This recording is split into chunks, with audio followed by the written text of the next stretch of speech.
Praise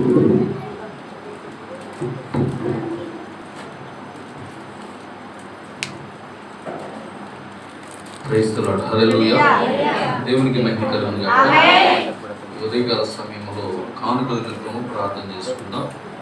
తలలు వంచినట్లయితే ప్రభు యొక్క సన్నిధిలో ప్రార్థన పూర్వకంగా ఈ కార్యక్రమాన్ని ప్రారంభించుకుందాం. పరిశుద్ధుడా, ప్రేమ కలిగిన తండ్రి, కృప కలిగిన మా రక్షక యేసునికి వందనాలు. ఈ ఉదయకాల సమయంలో నీ పిల్లలు ప్రతి పునరుద్ధాన దినమందు నీ మందిరానికి వస్తూ వారి వట్టి చేతులతో రాకుండా ప్రభువా కానుకలు తీసుకొని వచ్చి నీ మందిరపు నిధిలోనికి కానుకలు పెట్టిలో వేశారు దేవా. వారు వేసిన ప్రతి కానుకను మీరు దృష్టించారని చూశారని మేము నమ్ముచున్నాం దేవా. తిరిగి వారికి నాయన 30 వంతులు 60 వంతులు 100 వంతులు బలికి దయచేయండి. ఇచ్చిన వాటికంటే 1000 రెట్టింపుల ఆశీర్వాదం వారికి వరకు మనం దయచేయండి ప్రభా. నీకు కృతజ్ఞతాస్తుతులు చెల్లిస్తున్నాం. వారి గర్భఫలము భూఫలము దీవించండి. వారి దుఃఖిడద్దులు పిండి పిసుకుతోటి దీవించబడండి. నీ యొక్క అద్భుతమైనటువంటి కృప కాపులా దయచేయండి దేవానికి స్తోత్రములు వందనాలు కృతజ్ఞతాస్తుతులు చెల్లిస్తున్నాం ప్రభు. నాయన వారికి గర్భఫలం దీవించండి, భూఫలం దీవించండి. వారి దుఃఖిడద్దులు పిండి పిసుకుతోటి దీవించబడగా, వారి ఉద్యోగ వ్యాపారంలో దీవించబడగా ప్రభు సహాయం చేయండి. ప్రతి కానుక నీ నామ మహిమార్థమై మందిరపు ఖర్చు నిమిత్తం ఉపయోగించుకు సహాయం చేయండి ప్రభు. యేసుక్రీస్తు నామములో ప్రార్థించున్నాము తండ్రి, ఆమేన్. Praise the Lord. హల్లెలూయా. అలాగనే మీ యొక్క పరిశుద్ధ గ్రంథములను గురించి ప్రకటన గ్రంథము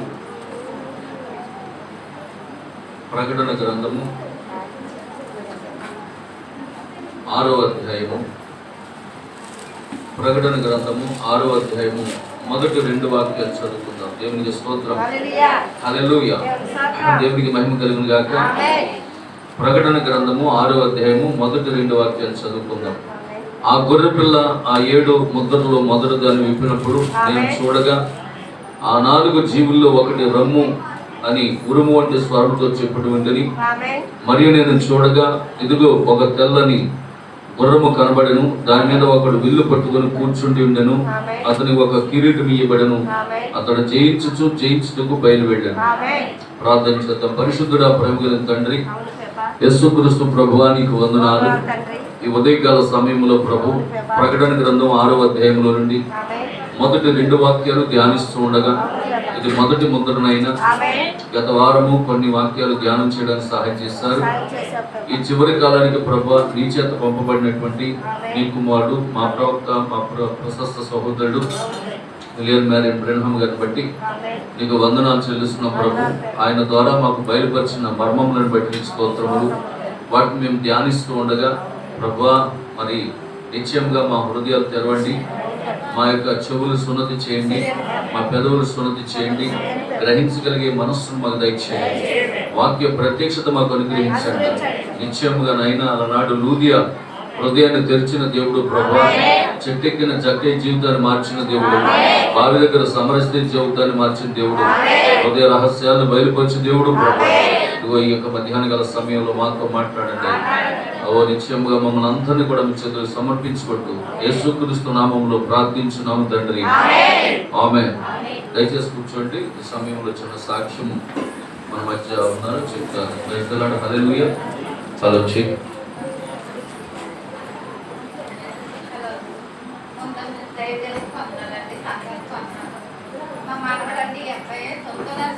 తీసినప్పుడు అబ్బాయికి కిడ్నీలో వాపని వచ్చిందండి. డెలివరీ ఏంటంటే పిల్లల హాస్పిటల్ తీసుకెళ్ళమని చెప్పారండి. పిల్లల హాస్పిటల్ తీసుకెళ్ళాము. వర్మగారు హాస్పిటల్ తీసుకెళ్తే ఆయన ఏమో కామిల్ ఇంజక్షన్ చేశారండి. ఆ కామిల్ ఇంజక్షన్లో 8 రోజులు చేశారండి. 8 రోజులు చేస్తే ఇన్ఫెక్షన్ వచ్చేసిందండి బాబుకి. నీరులో ఇన్ఫెక్షన్ వచ్చిందండి. ఇన్ఫెక్షన్ వస్తే మేము మళ్ళీ మాకే భయమేసి ఈ హాస్పిటల్కి ఏంటి చిన్నపిల్లలకి ఇంజక్షన్ చేసేస్తున్నారని చెప్పి మళ్ళీ వేరే హాస్పిటల్కి తీసుకెళ్ళామంటే పిల్లల హాస్పిటల్కి. అక్కడ తీసుకెళ్తే ఆవిడ మళ్ళీ బ్లడ్ టెస్ట్ చేసి పిల్లోడికి బ్లడ్ టెస్ట్ చేయకుండా కామిల్ ఇంజక్షన్ ఎవరు చేశారని చెప్పండి ఆవిడ బ్లడ్ టెస్ట్ చేసిందండి. బ్లడ్ టెస్ట్ చేస్తే మా 9వ నెలలో వచ్చిన స్కానింగ్ అండి, కిడ్నీ వాపని వచ్చిన స్కానింగ్ కూడా పట్టుకెళ్ళామండి. ఆవిడ ఆ స్కానింగ్ మళ్ళీ చూసి కిడ్నీ వాపు ఉంది కదా, మీకు స్కానింగ్ చేశారా లేదని అడిగిందండి. అడిగితే అప్పుడు చేయలేదని చెప్తే ఆవిడ మళ్ళీ స్కానింగ్ చేయించారండి. స్కానింగ్ చేయించినప్పుడు అందులోనూ యూరిన్లో ఇన్ఫెక్షన్ అని వచ్చిందండి. ఇన్ఫెక్షన్ వస్తే ఆవిడ ఏమన్నారంటే దీనికి సంబంధించిన హాస్పిటల్ అమలాపురం కిమ్స్ హాస్పిటల్ ఉన్నది, అక్కడ తీసుకెళ్ళమని చెప్పారండి. అక్కడ తీసుకెళ్తే ఆయన ఏమో 3 ఆపరేషన్ పడతాయి, కిడ్నీ అయితే డ్యామేజ్ అయిందని చెప్పారండి.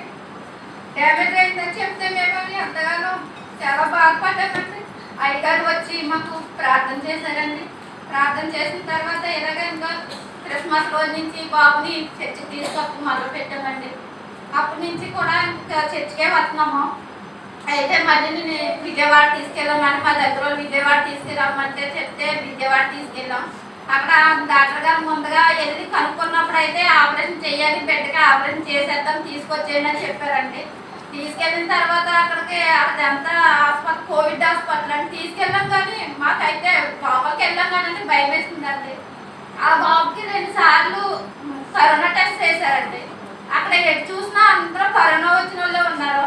ఇక మాకు భయం వేసి మళ్ళీ తీసుకొచ్చేసామండి. తీసుకొచ్చేసిన తర్వాత మళ్ళీ మొన్న రాజమండ్రి తీసుకెళ్ళామంటే రాజమండ్రి తీసుకెళ్తే ఆయన పాత టెస్టులు కిమ్స్లో తీసిన ఆ టెస్టులు చూసి మళ్ళీ మీరు స్కానింగ్ చేయించున్నామో ఒకసారి చూద్దామని అన్నారండి.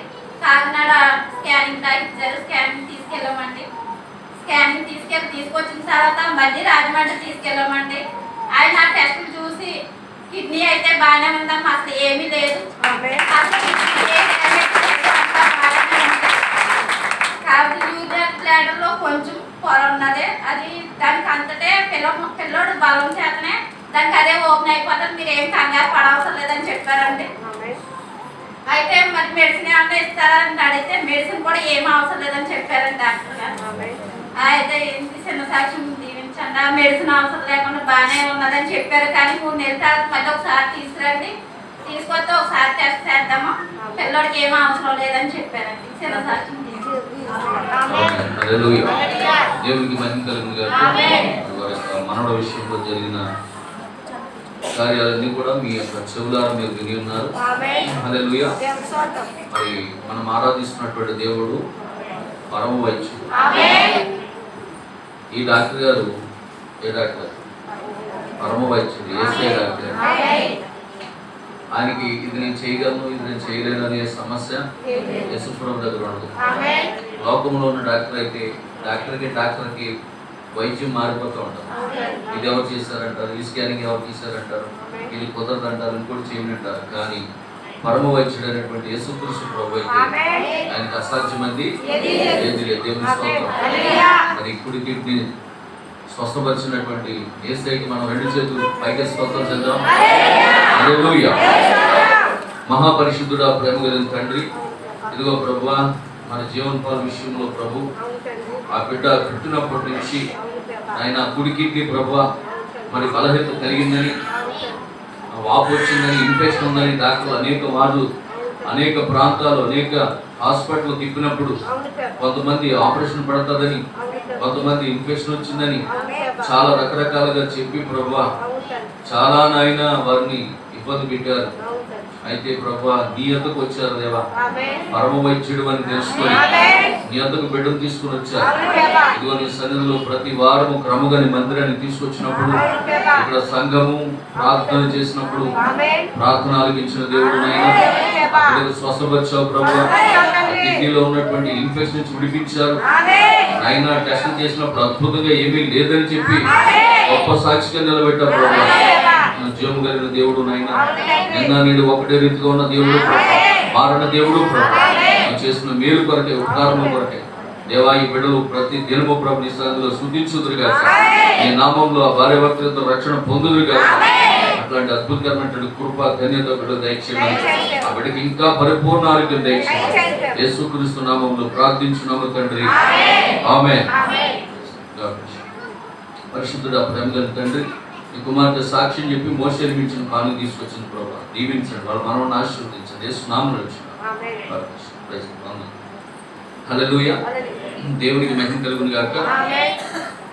మరి అలాగే పూలపల్లి నుంచి కొత్తగా వచ్చినటువంటి వారు అనుచూరి ధనలక్ష్మి ప్రార్థన సహాయం కోరారు. దేని కొరకు ప్రార్థన అనేది రాయలేదు ఇక్కడ. ప్రార్థన దేని కొరకు ప్రార్థన చేయాలి? మీకు ప్రార్థన కోసం వచ్చామన్నారు. అనుచూరి ధనలక్ష్మి పేరు. మరి మీకు దేని కొరకు ప్రార్థన చేయాలి? చెప్పు. భర్తకి యాక్సిడెంట్ అయ్యింది.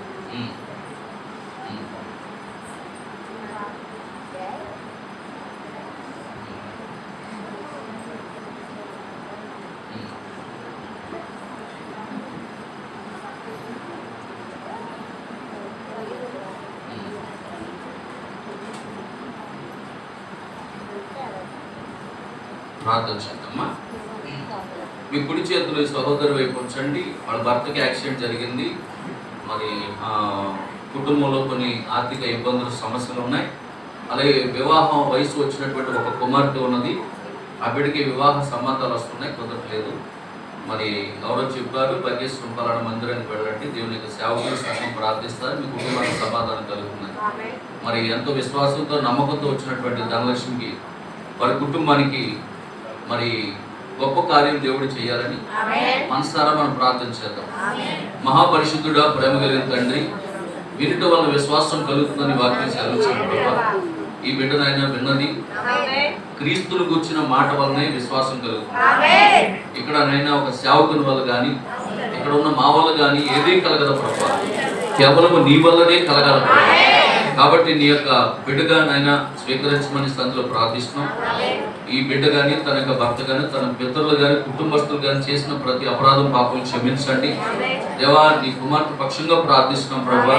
వారి అపరాధం, పాపం మేము కూడా క్షమిస్తా ఉన్నాము ప్రభా. తప్పకుండా సహాయం చేయండి. తన భర్తకి యాక్సిడెంట్ అయిందని చెప్పారు ఆయన, మరి ఆయన కోలుకోవడానికి సహాయం చేయండి. ఇంట్లో ఆర్థికపరమైనటువంటి ఇబ్బందులు ఉన్నాయి ప్రభా, వాటి నుంచి విడుదల దయచేయండి. అలాగే వివాహ వయసు వచ్చిన కుమార్తె ఉన్నది ప్రభా, సంబంధాలు వస్తూ ఉండగా ప్రభా, యోగ్యమైన సంబంధం దయచేయండి. నిశ్చయముగా కుటుంబానికి సమాధానపరచండి. నా కుమార్తె నువ్వు భయపడకు, నీకు తోడేనని చెప్పింది దేవుడు ప్రభా. యెహోవా ఉత్తముడని రుచి చూసి తెలుసుకోమన్నాను. అలాంటి రుచి ఈ కుటుంబం పొందుకొనుగా. జీవము కలిగిన దేవుడు నీవేనని తెలుసుకొనుగా. ఈ చివరి దినాల్లో అద్భుతమైనటువంటి కార్యం ఈ కుటుంబంలో జరుగునుగా. ఈ బిడ్డ విషయంలో అద్భుతమైనటువంటి స్వస్థత కార్యం జరిగించి, తన భర్తకు స్వస్థత ఇచ్చి, తన కుమార్తె వివాహ విషయంలో కార్యం జరిగించి, కుటుంబంలో సమాధానం ఇచ్చి, ఆర్థిక ఇబ్బందుల నుంచి విడుదల దయచేయమని ప్రభువైన యేసుక్రీస్తు నామములో ప్రార్థించున్నాము తండ్రి. ఆమేన్. వందనమా. Praise the Lord. హల్లెలూయా. దేవునికి మహిమ కలుగును గాక. మరి సమయంలో వజీర్ గారు ఒక పాట పాడటానికి సిద్ధంగా ఉండండి. హల్లెలూయా. దేవునికి మహిమ కలుగును గాక. సరే చూడండి, మరి మనకి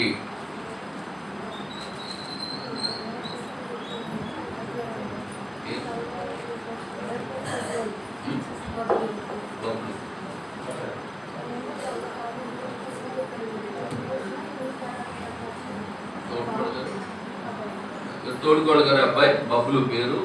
మరి తలలో ఇన్ఫెక్షన్ ఉంది.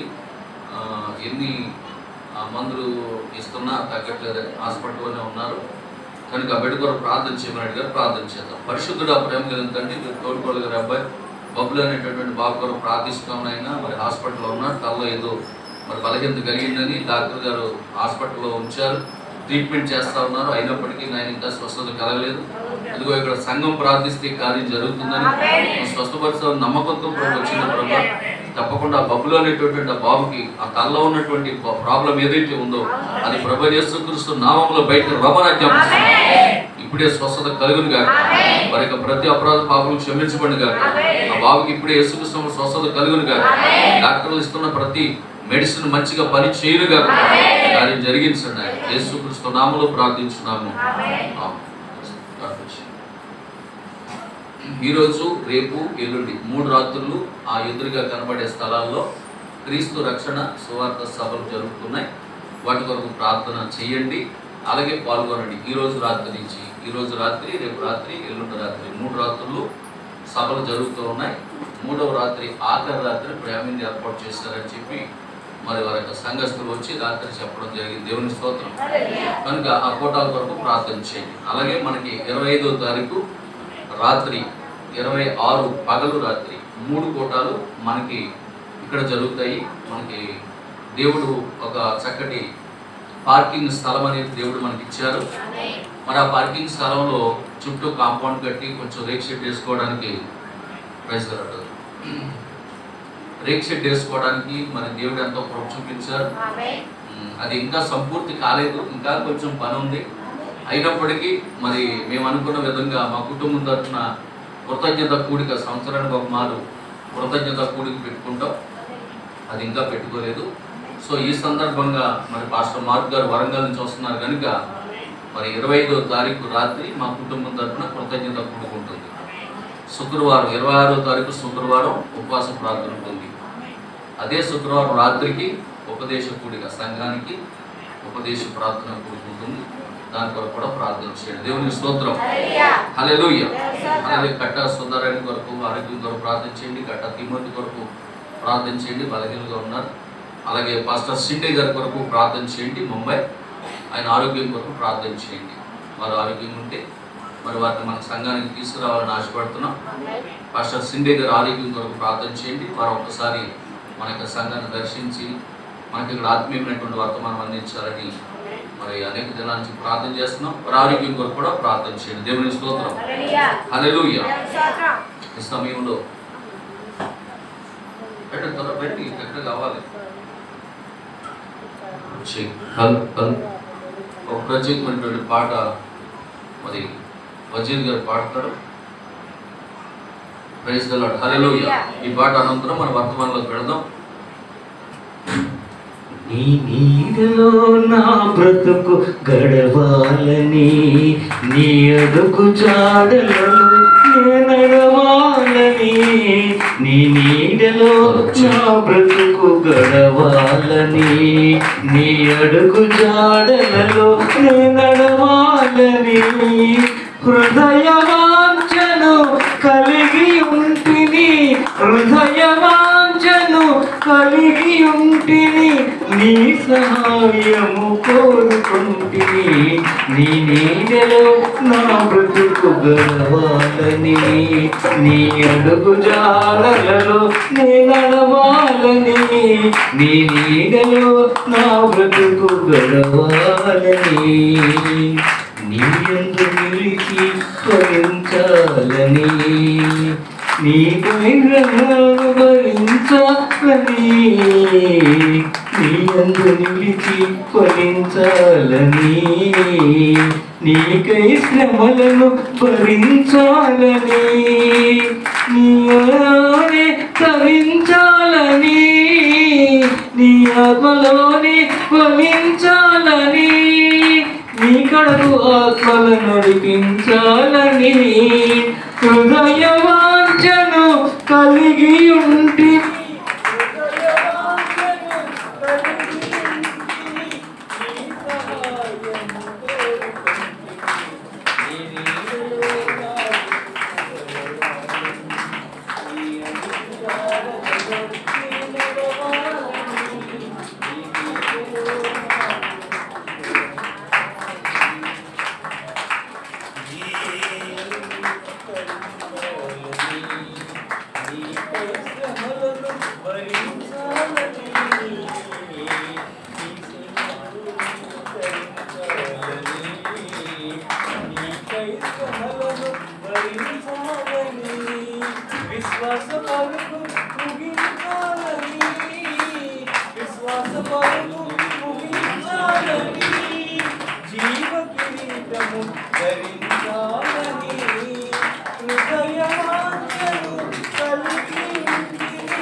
హృదయవాంఛను కలిగి ఉంటిని, హృదయవాంఛను కలిగి ఉంటిని, నీ సహాయం కోరుకుంటిని, నీ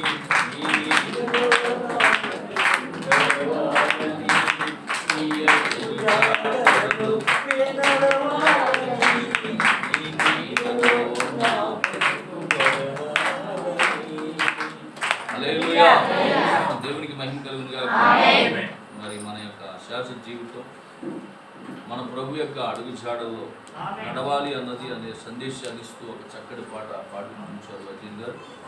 దేవునికి స్తోత్రం కలుగును గాక. హల్లెలూయా. మంచిది ప్రియమైన దేవుని బిడ్డలారా, దేవుని యొక్క సన్నిధిలో మరి సంతోషము, ఆనందము, నెమ్మది కలుగుతుందని మనం అనేక మార్లు దేవుని యొక్క వాక్యం ద్వారా వింటూ ఉన్నాం. దేవునికి స్తోత్రం. మరి ఇంటికాడ ఉండదా పాస్టర్ గారు సంతోషం? ఇంటికాడ ఉంటుంది. ఇంటికాడ ఉండదా? ఇంటికాడ కూడా ఉంటుంది.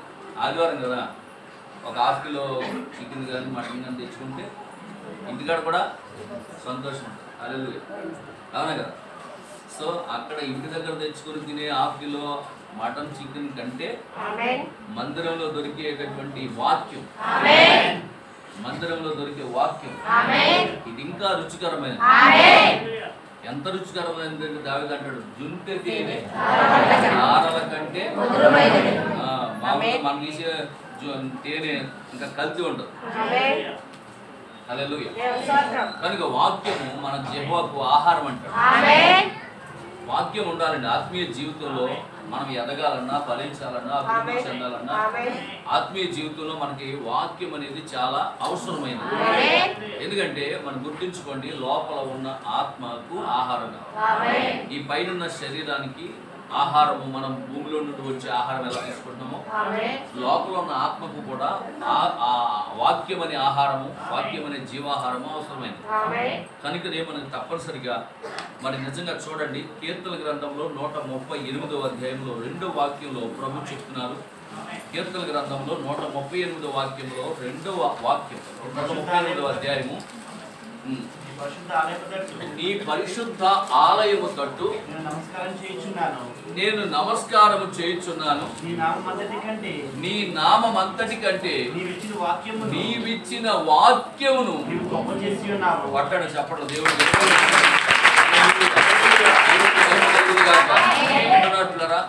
దేవుడు దేనిని గొప్ప చేశాడు అంటే దేవుని వాక్యమును గొప్ప చేశాడు. చూడండి, ప్రపంచంలో మనకు కళ్ళకు కనబడేటటువంటి విచిత్రమైనటువంటి వస్తు సంపదను మనం గమనించినట్లయితే మన కళ్ళకు బంగారం విలువైంది, మన కళ్ళకు వెండి విలువైంది, మన కళ్ళకు ప్లాటినం లేకపోతే మరి ఇంకేవేవో మెటల్స్ ఉన్నాయి. అంటే బంగారం కంటే విలువైన మెటల్స్ ఉన్నాయి, ప్లాటినం అని ఇంకా ఏవేవో ఉన్నాయి. అవన్నీ కూడా మన దృష్టికి విలువ కలిగినవి అనుకుంటాం.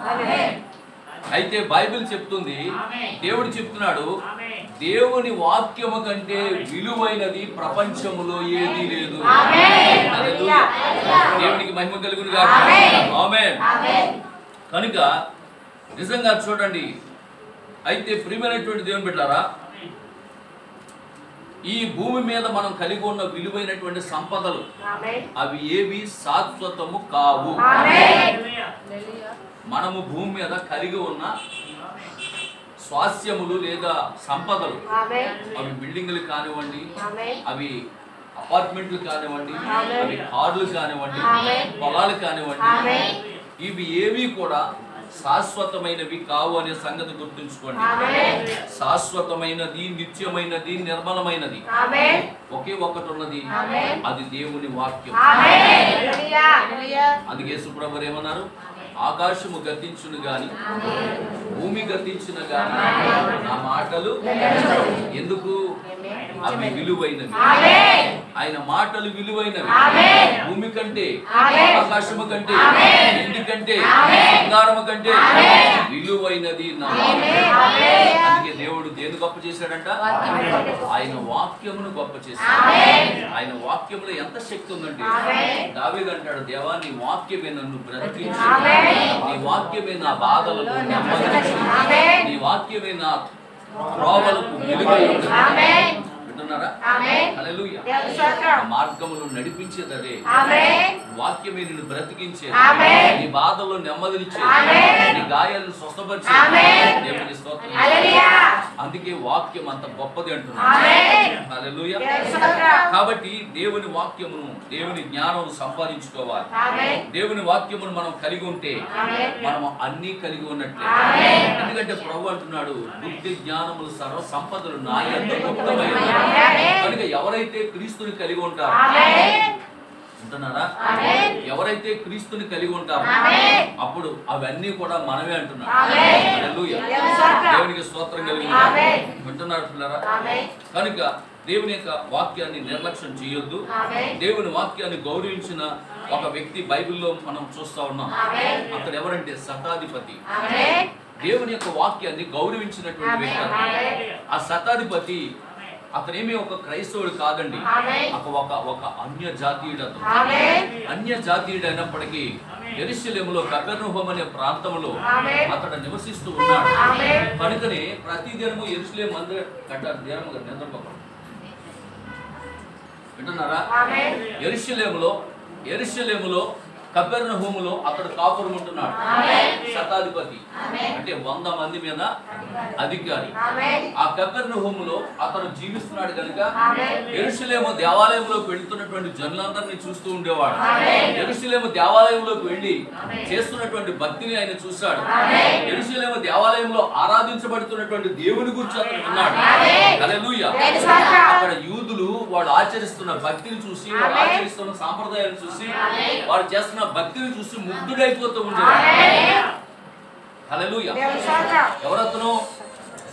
శతాధిపతి. కాబట్టి వాళ్ళ భక్తిని చూసి ఆమేన్.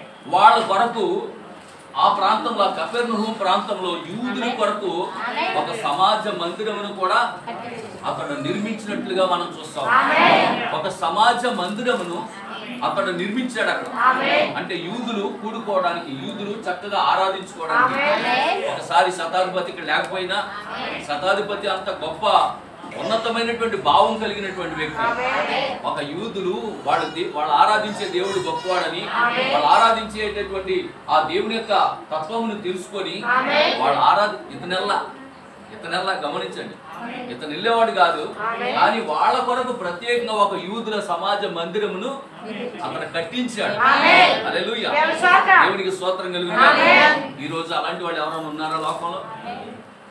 చెప్పండి, ఇప్పుడు ఎవరైనా ఉన్నారా? అయ్యో ఇక్కడ ఫలానా వాళ్ళు దేవుడు యేసు ప్రభు గుడికి వెళ్తున్నారంట, వాళ్ళకి సరైనటువంటి మార్గం లేదు, వాళ్ళకి సరైనటువంటి మరి వసతి లేదు, వాళ్ళ పాపం రేక్ షెడ్ లో ఉంటున్నారంట, లేకపోతే వాళ్ళ ఒక తాటే గుడిసెలో ఉంటున్నారంట, వాళ్ళ కొరకు ఒక మందిరం కావాలంట అని ఎవరైనా మన దేవుడి గురించి తెలుసుకొని, మన దేవుడి గురించి ఆరాధించాలని, మన దేవుడి గురించి తెలుసుకొని ఎవరైనా వెళ్ళి మరి ఎవరైనా వచ్చి ఒక చక్కటి అందమైనటువంటి సమాజ మందిరాన్ని కట్టివ్వగలిగేటటువంటి సత్తా సామర్థ్యత కలిగినటువంటి వాళ్ళు ఎవరైనా ఇప్పుడు ఉన్నారంటారా? వాళ్ళు ఎవరు లేరండి. ఎవరైనా పాపం పూరు గుడిసె చేసుకొని దేవుణ్ణి ఆరాధిస్తున్నారంటే వాళ్ళ క్రైస్తవులు అయితే ఆ గుడిసె ఎప్పుడు తీసేస్తారా, మాకు ఇక్కడ గోలెక్కువైపోతుంది, దీన్ని పడగొట్టేయండి అని చెప్పేవాడే తప్ప మనం ఆరాధిస్తున్నటువంటి యేసు క్రీస్తు ప్రభు మీద మరి ఎంతో శ్రద్ధ కలిగి ఉంటున్నారా? హల్లెలూయా. కలిగి ఉండి మరి సమాజ మందిరాన్ని కట్టించేటటువంటి వాళ్ళు ఇప్పట్లో ఎవరిని కనబడట్లేదు. కానీ ఆమేన్. అయితే ఒక విషయాన్ని గమనించాడు ప్రియమైన దేవులారా, ఒక దినాన సమాజపు మందిరం కట్టించినటువంటి ఘనత ఆ యొక్క శతాధిపతికి కలిగింది. హల్లెలూయా. దేవునికి మహిమ కలుగును గాక. కనుక ప్రియమైన దేవులారా, మరి అలాంటి గొప్ప వ్యక్తి ఎందుకు ఆ కార్యాన్ని చేయగలిగాడంటే అతడు దేవుని వాక్యం మీద నమ్మకం ఉంచాడు.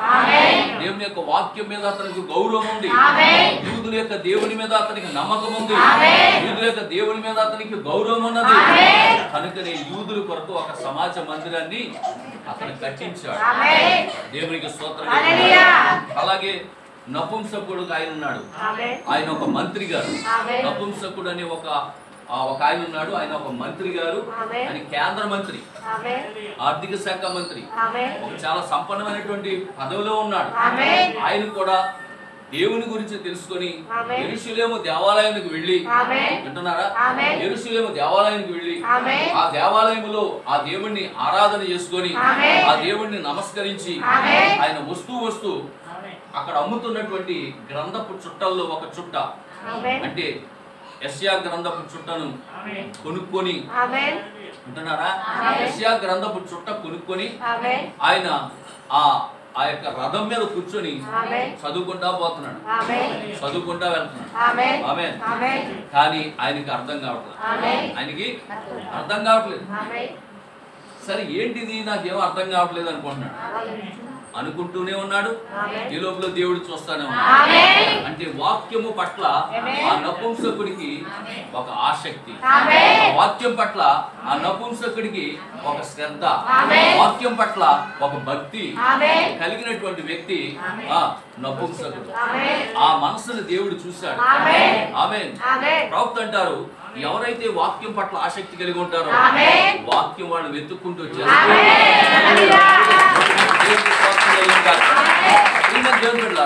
ఈ చివరి కాల వర్తమానం మా దగ్గరికి పంపండి ప్రభు అని ఇక్కడున్న మనం ఎవరం ప్రార్థన చేయలా, ఇక్కడున్న మనం ఎవరం కూడా అడగలా.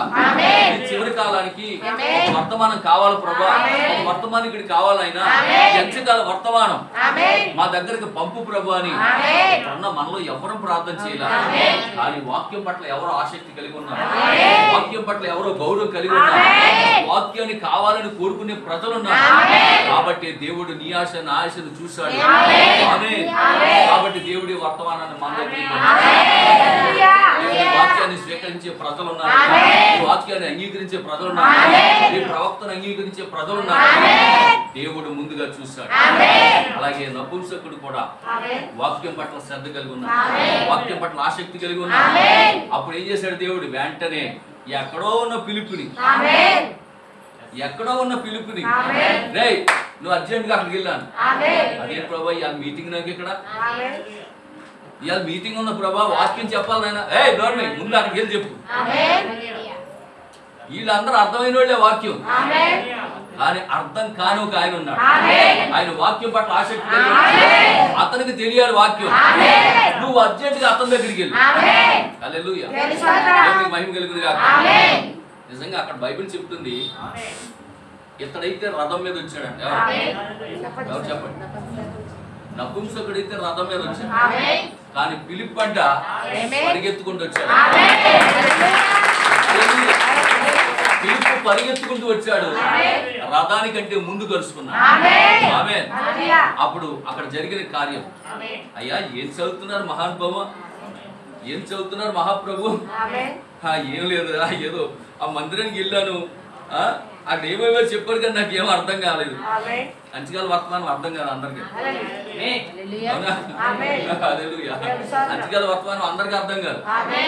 ఇప్పుడు అలాగే ఈ యొక్క నపుంసకుడికి అవి వెళ్ళాను కానీ ఏమో అర్థం కాలేదురా, ఏదో చదువుకుంటానని అర్థం అవుతుందేమని ఒక గ్రంథాన్ని కొనుక్కుని తెచ్చుకున్నాను, కూర్చుని చదువుకుంటున్నాను. అబ్బే అసలు ఏం అర్థం కాదు. మహాప్రభు నేను చెప్పమంటారా, అరే అంతకంటే ఏముందిరా, రా కూర్చో. ఒక మంత్రి గారు ఒక సేవకుడిని పక్కన కూర్చోబెట్టుకున్నారు. ఆయన వాక్యాన్ని వివరిస్తా ఉన్నాడు. వివరించగానే వాక్యం అతనికి అర్థమైంది. అయితే ఇప్పుడు నేను బాప్తిసం పొందాలన్నా, నేను ఇప్పుడు బాప్తిసం పొందాలి. హల్లెలూయా, దేవునికి మహిమ కలుగును గాక.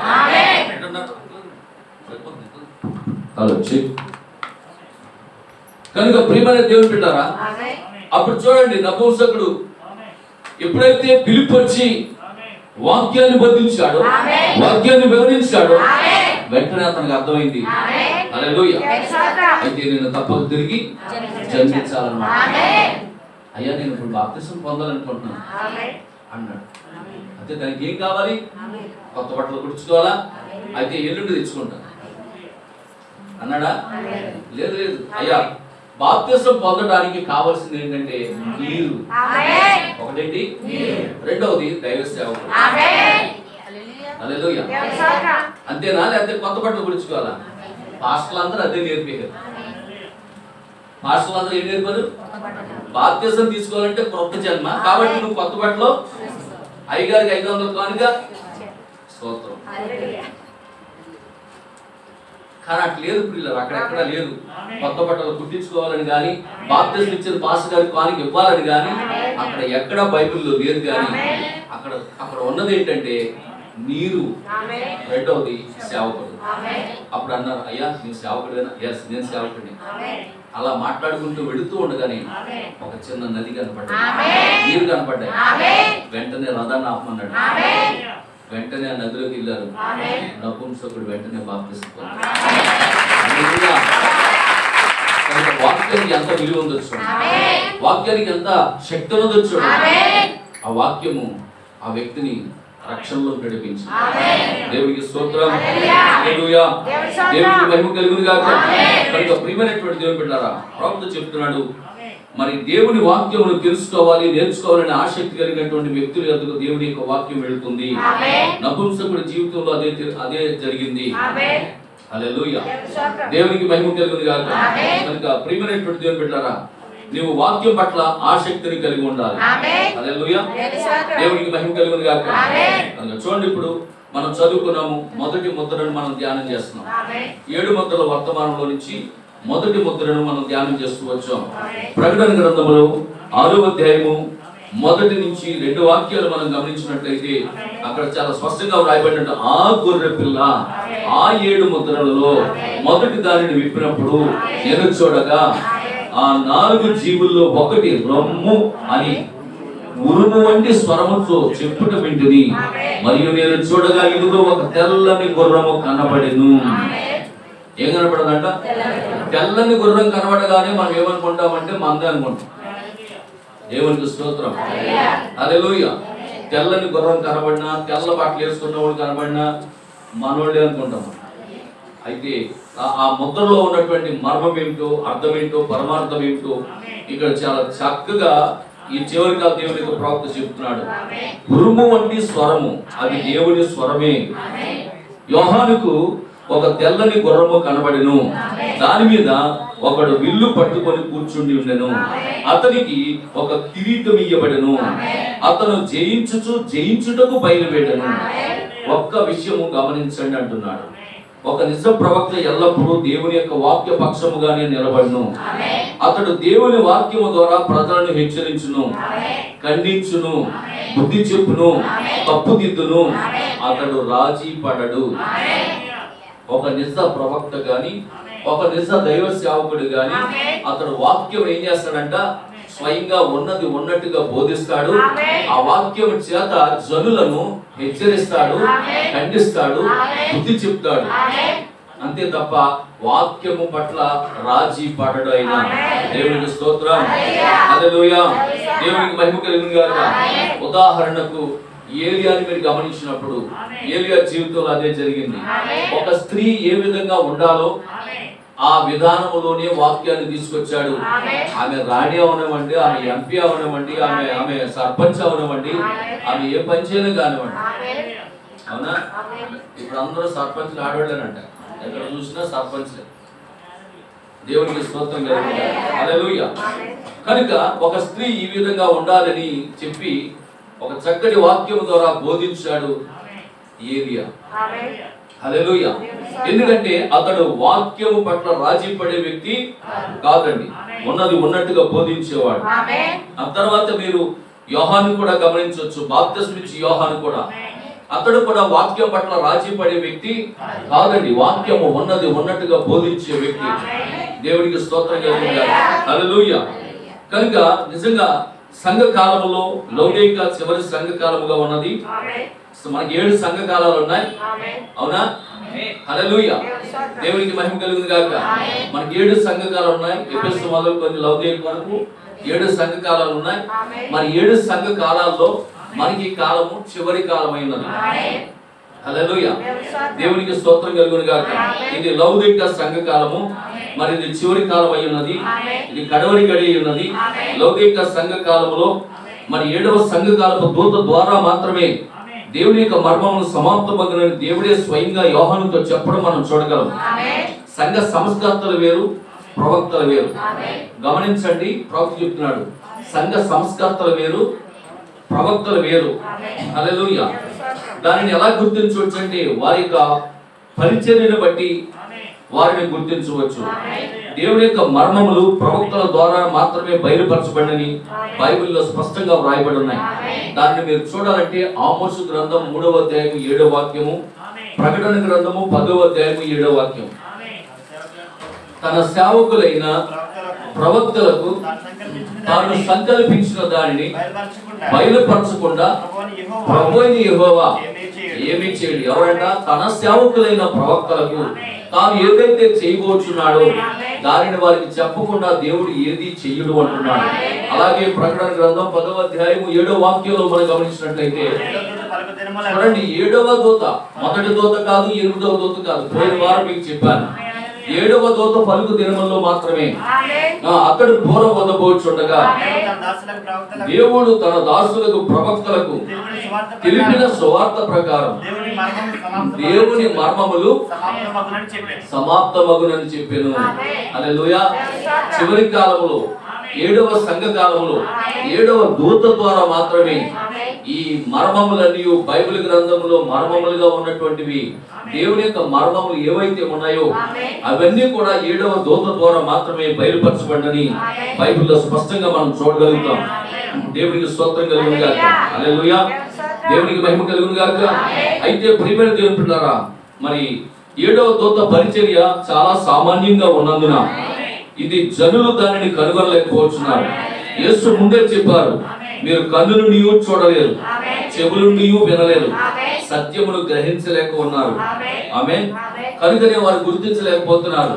మలాకీ గ్రంథంలో 4వ అధ్యాయం 5-6 వాక్య ప్రకారం ఈ చివరి కాలానికి ఏలి ఆత్మ కలిగినటువంటి ఒక వ్యక్తి వస్తాడని, అతడు వచ్చి మరి పిల్లల హృదయములను కండ్ల తట్టు తిప్పుతాడని అది చెప్తుంటే ఆ వాక్యం ఎవరికి అర్థం కాదండి. అయ్యా, ఆ వాక్యంలో ఉన్న మర్మం ఇది. తండ్రులు ఎవరో కాదు, ఆది అపోస్తలులే మన తండ్రులు అయి ఉన్నారు, మనము పిల్లలమై ఉన్నాం. హల్లెలూయా. దేవునికి స్తోత్రం కలుగును గాక. ఇప్పుడు మన హృదయములను మన ఆది తండ్రులు ఎవరంటే మన అపోస్తలులు. ఇప్పుడు మన హృదయం ఎవరి వైపు తిప్పాడు? ఆయన వచ్చి తండ్రుల వైపు తిప్పాడు, అపోస్తలుల బోధ వైపు తిప్పాడు. ఈ సత్యాన్ని ఈ రోజు మనం ప్రకటిస్తుంటే చాలా మందికి హేళనగా ఉన్నదండి. ఈ వర్తమానం అంటే హేళనగా ఉన్నది. ఈ వర్తమానం అంటే ఎక్కువ అవహేళన చేస్తా ఉన్నారు. ఇది అబద్ధ బోధన చెప్తూ ఉన్నారు. అయితే అపోస్తలుడైన పౌలు అంటాడు, ఇదిగో నేను ప్రకటించిన ఈ సువార్త కాక మరి ఒకరు ఎవరైనా సువార్త చెప్పినా దానిని మీరు నమ్మొద్దు, అది చెప్పిన వ్యక్తి శాపగ్రస్తుడు అవునుగా. ఆమేన్.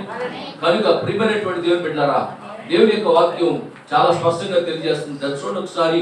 గలతీయులకు రాసినటువంటి పత్రికలో 1వ అధ్యాయము 8, 9, 10 వాక్యాలు కూడా చదివితే, గలతీయులకు రాసినటువంటి పత్రిక మొదటి అధ్యాయం 8, 9, 10 వాక్యాలు కూడా చూడండి. మేము మీకు ప్రకటించిన సువార్త గాక మరి ఒక సువార్తను మేమైనను పరలోకము నుండి వచ్చిన ఒక దూత అయినను మీకు ప్రకటించిన యెడల అతడు శాపగ్రస్తుడు అవును గాక. ఆమేన్. హల్లెలూయా. అంటున్నారు కదా.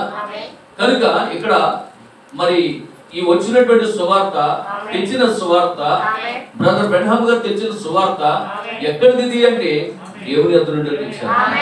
అది ఎవరిది అంటే ఆది అపోస్తలులు బోధించిన బోధే. ప్రత్యేకంగా ఆయన రాయలేదండి, ప్రత్యేకంగా ఆయన ఏదో రచించి మనకి ఇవ్వలేదండి. ఆది అపోస్తలుల వైపే మనల్ని తిప్పాడు ఆయన. దేవునికి స్తోత్రం. హల్లెలూయా. కనుక వాక్య సత్యమును గ్రహించగలిగిన ఒక చిన్న గుంపు ఈ భూమి మీద ఉన్నది. ఒక విషయం గమనించండి, సువార్త ముగియబడిన తర్వాత లోకము పూర్తిగా దహించబడును. సువార్త ముగించబడిన తర్వాత లోకం అంతా ఏం జరుగుతుందండి? పూర్తిగా దహించబడును. ఆ ధూళి మీద నీతిమంతులు 1000 ఏళ్ల పరిపాలన నడిచేదరు. ఆమేన్. అంచె దినముల యొక్క చివరి కాలంలో మనం జీవిస్తున్నామన్న సంగతి గుర్తుంచుకోండి. మనం ఎక్కడ ఉన్నాం? అంచె దినములలో చివరి కాలంలో ఉన్నాం. అంచె దినాల్లో కూడా కాదండి, అంత్య దినముల యొక్క చివరి కాలంలో మనం జీవిస్తూ ఉన్నాం. హల్లెలూయా. దేవునికి మహిమ కలుగును గాక. దేవునికి స్తోత్రం కలుగును గాక. మరి నిజంగా దేవుని యొక్క మహా అద్భుతమైనటువంటి కృప చొప్పున ఈరోజు మరి అంత్యకాల వర్తమానంలో మనం ఉన్నందుకే నేను ఎంతగానో సంతోషిస్తున్నాను. హల్లెలూయా. అంత్య దినములు క్రీస్తు శకము మరి 1వ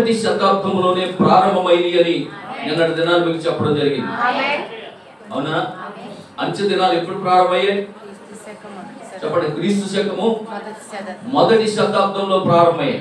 హల్లెలూయా. ఎందుకంటే అపోస్తలుల కార్యాల గ్రంథంలో 2వ అధ్యాయము 16 వాక్యంలో చూడండి. ఒక మాట మీకు చెప్పి నేను ముందుకు వెళ్తాను. అపోస్తలుల కార్యాల గ్రంథం 2వ అధ్యాయం 16 వాక్యం. యోవేలు ప్రవక్త ద్వారా చెప్పబడిన సంగతి ఇదే, ఏమనగా అంత్య దినములయందు, ఇదిగో చూడండి ఇక్కడ బాగా మీరు గమనించండి. అంత్య దినములయందు నేను మనుషులందరి మీద నా ఆత్మను కుమ్మరించేదను అని ఎవరు ప్రవచించారు? యోవేలు ప్రవచించాడు. యోవేలు ప్రవక్త ప్రవచించాడు. జరిగిందా? ఎప్పుడు జరిగింది? ఎప్పుడు జరిగింది? ఎప్పుడు ప్రవచించాడు చెప్పండి. ఇప్పుడు క్రీస్తు పూర్వం ప్రవచించాడు. క్రీస్తు పూర్వం దాదాపుగా 1400 సంవత్సరాల క్రితం యోవేలు ప్రవక్త ప్రవచించాడు. 2వ అధ్యాయం 28వ వాక్యం. యోవేలు గ్రంథం 2వ అధ్యాయం 28వ వాక్యం. తరువాత నేను సర్వజనుల మీద నా ఆత్మను కుమ్మరించెదను, మీ కుమారులను మీ కుమార్తెలను ప్రవచించుదురు, మీ ముసలివారు కలగలరు, మీ యవ్వనులు దర్శనములు చూస్తారు. ఆ దినములలో నేను పనివారి మీదను పనికత్తెల మీదను నా ఆత్మను కుమ్మరింతును. హల్లెలూయా. దేవునికి స్తోత్రం కలుగును గాక. యోవేలు ప్రవచించిన ప్రవచనము ఎప్పుడు జరిగిందంటే క్రీస్తు శకము మొదటి శతాబ్దంలో యేసుక్రీస్తు ప్రభువారు భూమి మీదకి వచ్చి ఆయన జీవించి మరణించి సమాధి చేయబడి పునరుద్ధానుడై తిరిగి లేచిన తర్వాత అక్కడ జరిగిన కార్యం అది. 2వ అధ్యాయం 1వ వాక్యం. అపోస్తలుల కార్యముల గ్రంథం 2వ అధ్యాయం 1వ వాక్యం. పెంతెకొస్తు పండుగ దినమున అందరూ ఒక చోట కూడుకొని అప్పుడు వేగముగా వీచు బలమైన గాలి ధ్వని ఆకాశం నుండి అకస్మాత్తుగా అక్కడ కూర్చున్న ఇల్లంతా నిండింది. అగ్ని జ్వాలల వంటి నాలికలు విభాగింపబడి వారికి కనబడి వారిలో ఒక్కొక్కరి మీద వాళ్ళందరూ వాక్చాతుర్యము కొద్ది అక్కడ పరిశుద్ధాత్మతో నింపబడిన వారు ఆ ఆత్మ వారి వాక్శక్తి అనుగ్రహించిన కొలది అన్య భాషలతో మాట్లాడారంట. అన్య భాషల్లో మాట్లాడారంట. అవునా? అసలు బైబిల్కి మూల భాష ఏంటి? బైబిల్కి మూల భాష ఏంటి? హెబ్రీ. బైబిల్కి మూల భాష ఏంటి? హెబ్రీ. రెండవది గ్రీకు. బైబిల్కి మూల భాష ఏంటంటే హెబ్రీ, రెండవది గ్రీకు. దేవునికి స్తోత్రం. హల్లెలూయా. అయితే ప్రియమైన దేవులారా, ప్రపంచానికి మనం చూసినప్పుడు ఈరోజు హిందీ, ప్రపంచానికి అందరికీ కూడా ఈరోజు మూల భాష ఏంటి? Hindi. Hindi second English. Hindi English. దేవునికి స్తోత్రం. తర్వాత మాతృభాష మనకి తెలుగు, కన్నడ వాడికి తమిళ వాడికి అంటే అదేంటి? మాతృభాష. దేవునికి స్తోత్రం కలుగు. కాబట్టి ఇప్పుడు అక్కడ ఎంతమంది ఉన్నారు? అనేక రకాలైన ప్రజలు ఉన్నారు. అక్కడ హెబ్రీ వాళ్ళు ఉన్నారు, గ్రీక్ వాళ్ళు ఉన్నారు, మరి ఒకవేళ బహుశా అన్ని రకాల భాషలు కలిగిన వాళ్ళు, హిందీ ఇంగ్లీష్ అన్ని రకాల, మరి అరబీ, అనేక దేశాల నుంచి వచ్చిన ప్రజలు అక్కడ కూడుకొని ఉన్నారు. అయితే దేవుడు తన వాక్శక్తిని అనుగ్రహించి దేవుని యొక్క వాక్యము వాళ్ళ మీదకి వచ్చింది. దేవుని యొక్క పరిశుద్ధాత్మతో నింపబడి వాళ్ళందరి మీద వాలి వాళ్ళందరికి అర్థమయ్యే భాషలో మాట్లాడారు. అన్య భాషలలో వారు మాట్లాడసాగారు. ఎప్పుడు జరిగింది అది? అంత్య దినములలో. అంత్య దినములలో దేవుడు ఆ విధంగా చేస్తారని దేవుడు యోవేలు ప్రవక్త ద్వారా ప్రవచించిన ప్రవచనము ఎప్పుడు నెరవేరినది? క్రీస్తు శకము మొదటి శతాబ్దంలో. అంటే అంత్య దినాలు ఎప్పుడు ప్రారంభమయ్యాయి? క్రీస్తు శకము మొదటి శతాబ్దంలోనే అంత్య దినములు ప్రారంభమయ్యాయి. ఇప్పుడు మనం ఎక్కడున్నాం? మరి అంత్య దినముల యొక్క చివరి కాలంలో. అంత్య దినముల యొక్క చివరి కాలంలో ఉన్నాం మనం.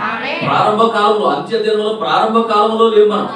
అంత్య దినముల యొక్క చివరి కాలంలో మనం ఉన్నాం. హల్లెలూయా. దేవునికి మహిమ కలుగును గాక.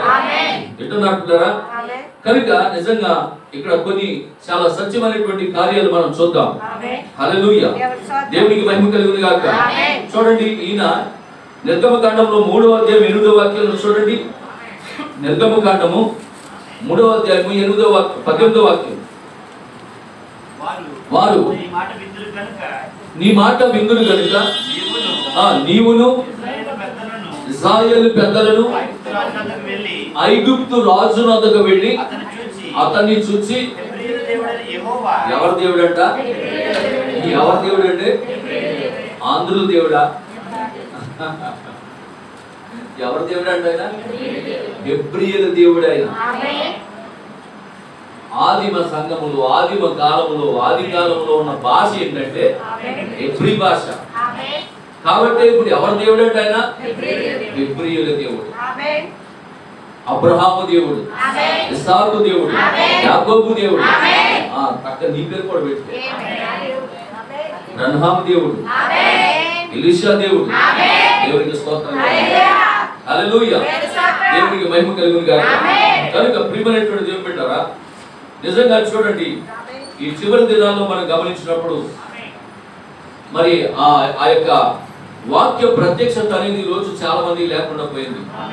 అంచె దినములలో అపాయకరమైనటువంటి కాలములు వచ్చునని బైబిల్లో స్పష్టంగా వ్రాయబడి ఉంది. ఇప్పుడు మన మధ్యగా జరుగుతున్న కార్యాలు మనం గమనించినప్పుడు ఇవి అంచె దినాలుగా ఉన్నాయి, అపాయకరమైనటువంటి కాలంగా ఉన్నాయి. హల్లెలూయా, ఇలాంటి భయంకరమైన కాలంలోనే దేవుడు చెప్పిన ప్రతి మర్మము బయలుపరచబడుతుంది. అది అంత్య దినములలో చివరి కాలం.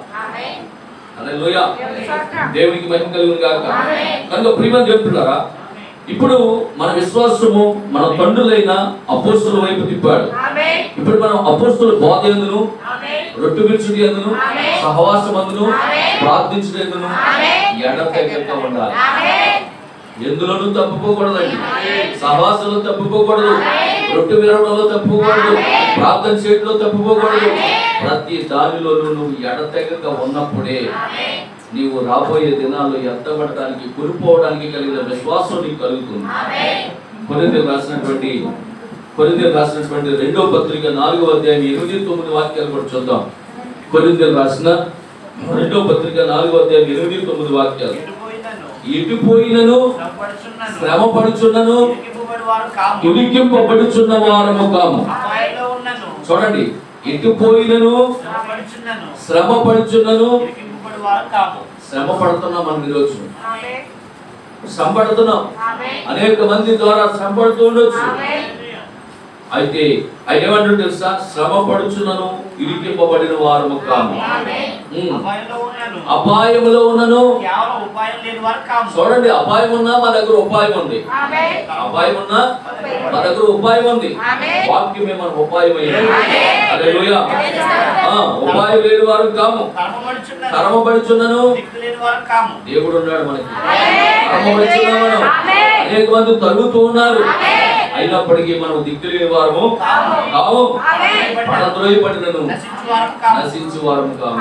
మనం పడేయాలని, లోకంలో అనేక మంది మనల్ని ఏదో రకంగా పడేయాలని అపవాది అనేక రీతిగా మనల్ని పడద్రోయడానికి చూస్తూ ఉన్నది.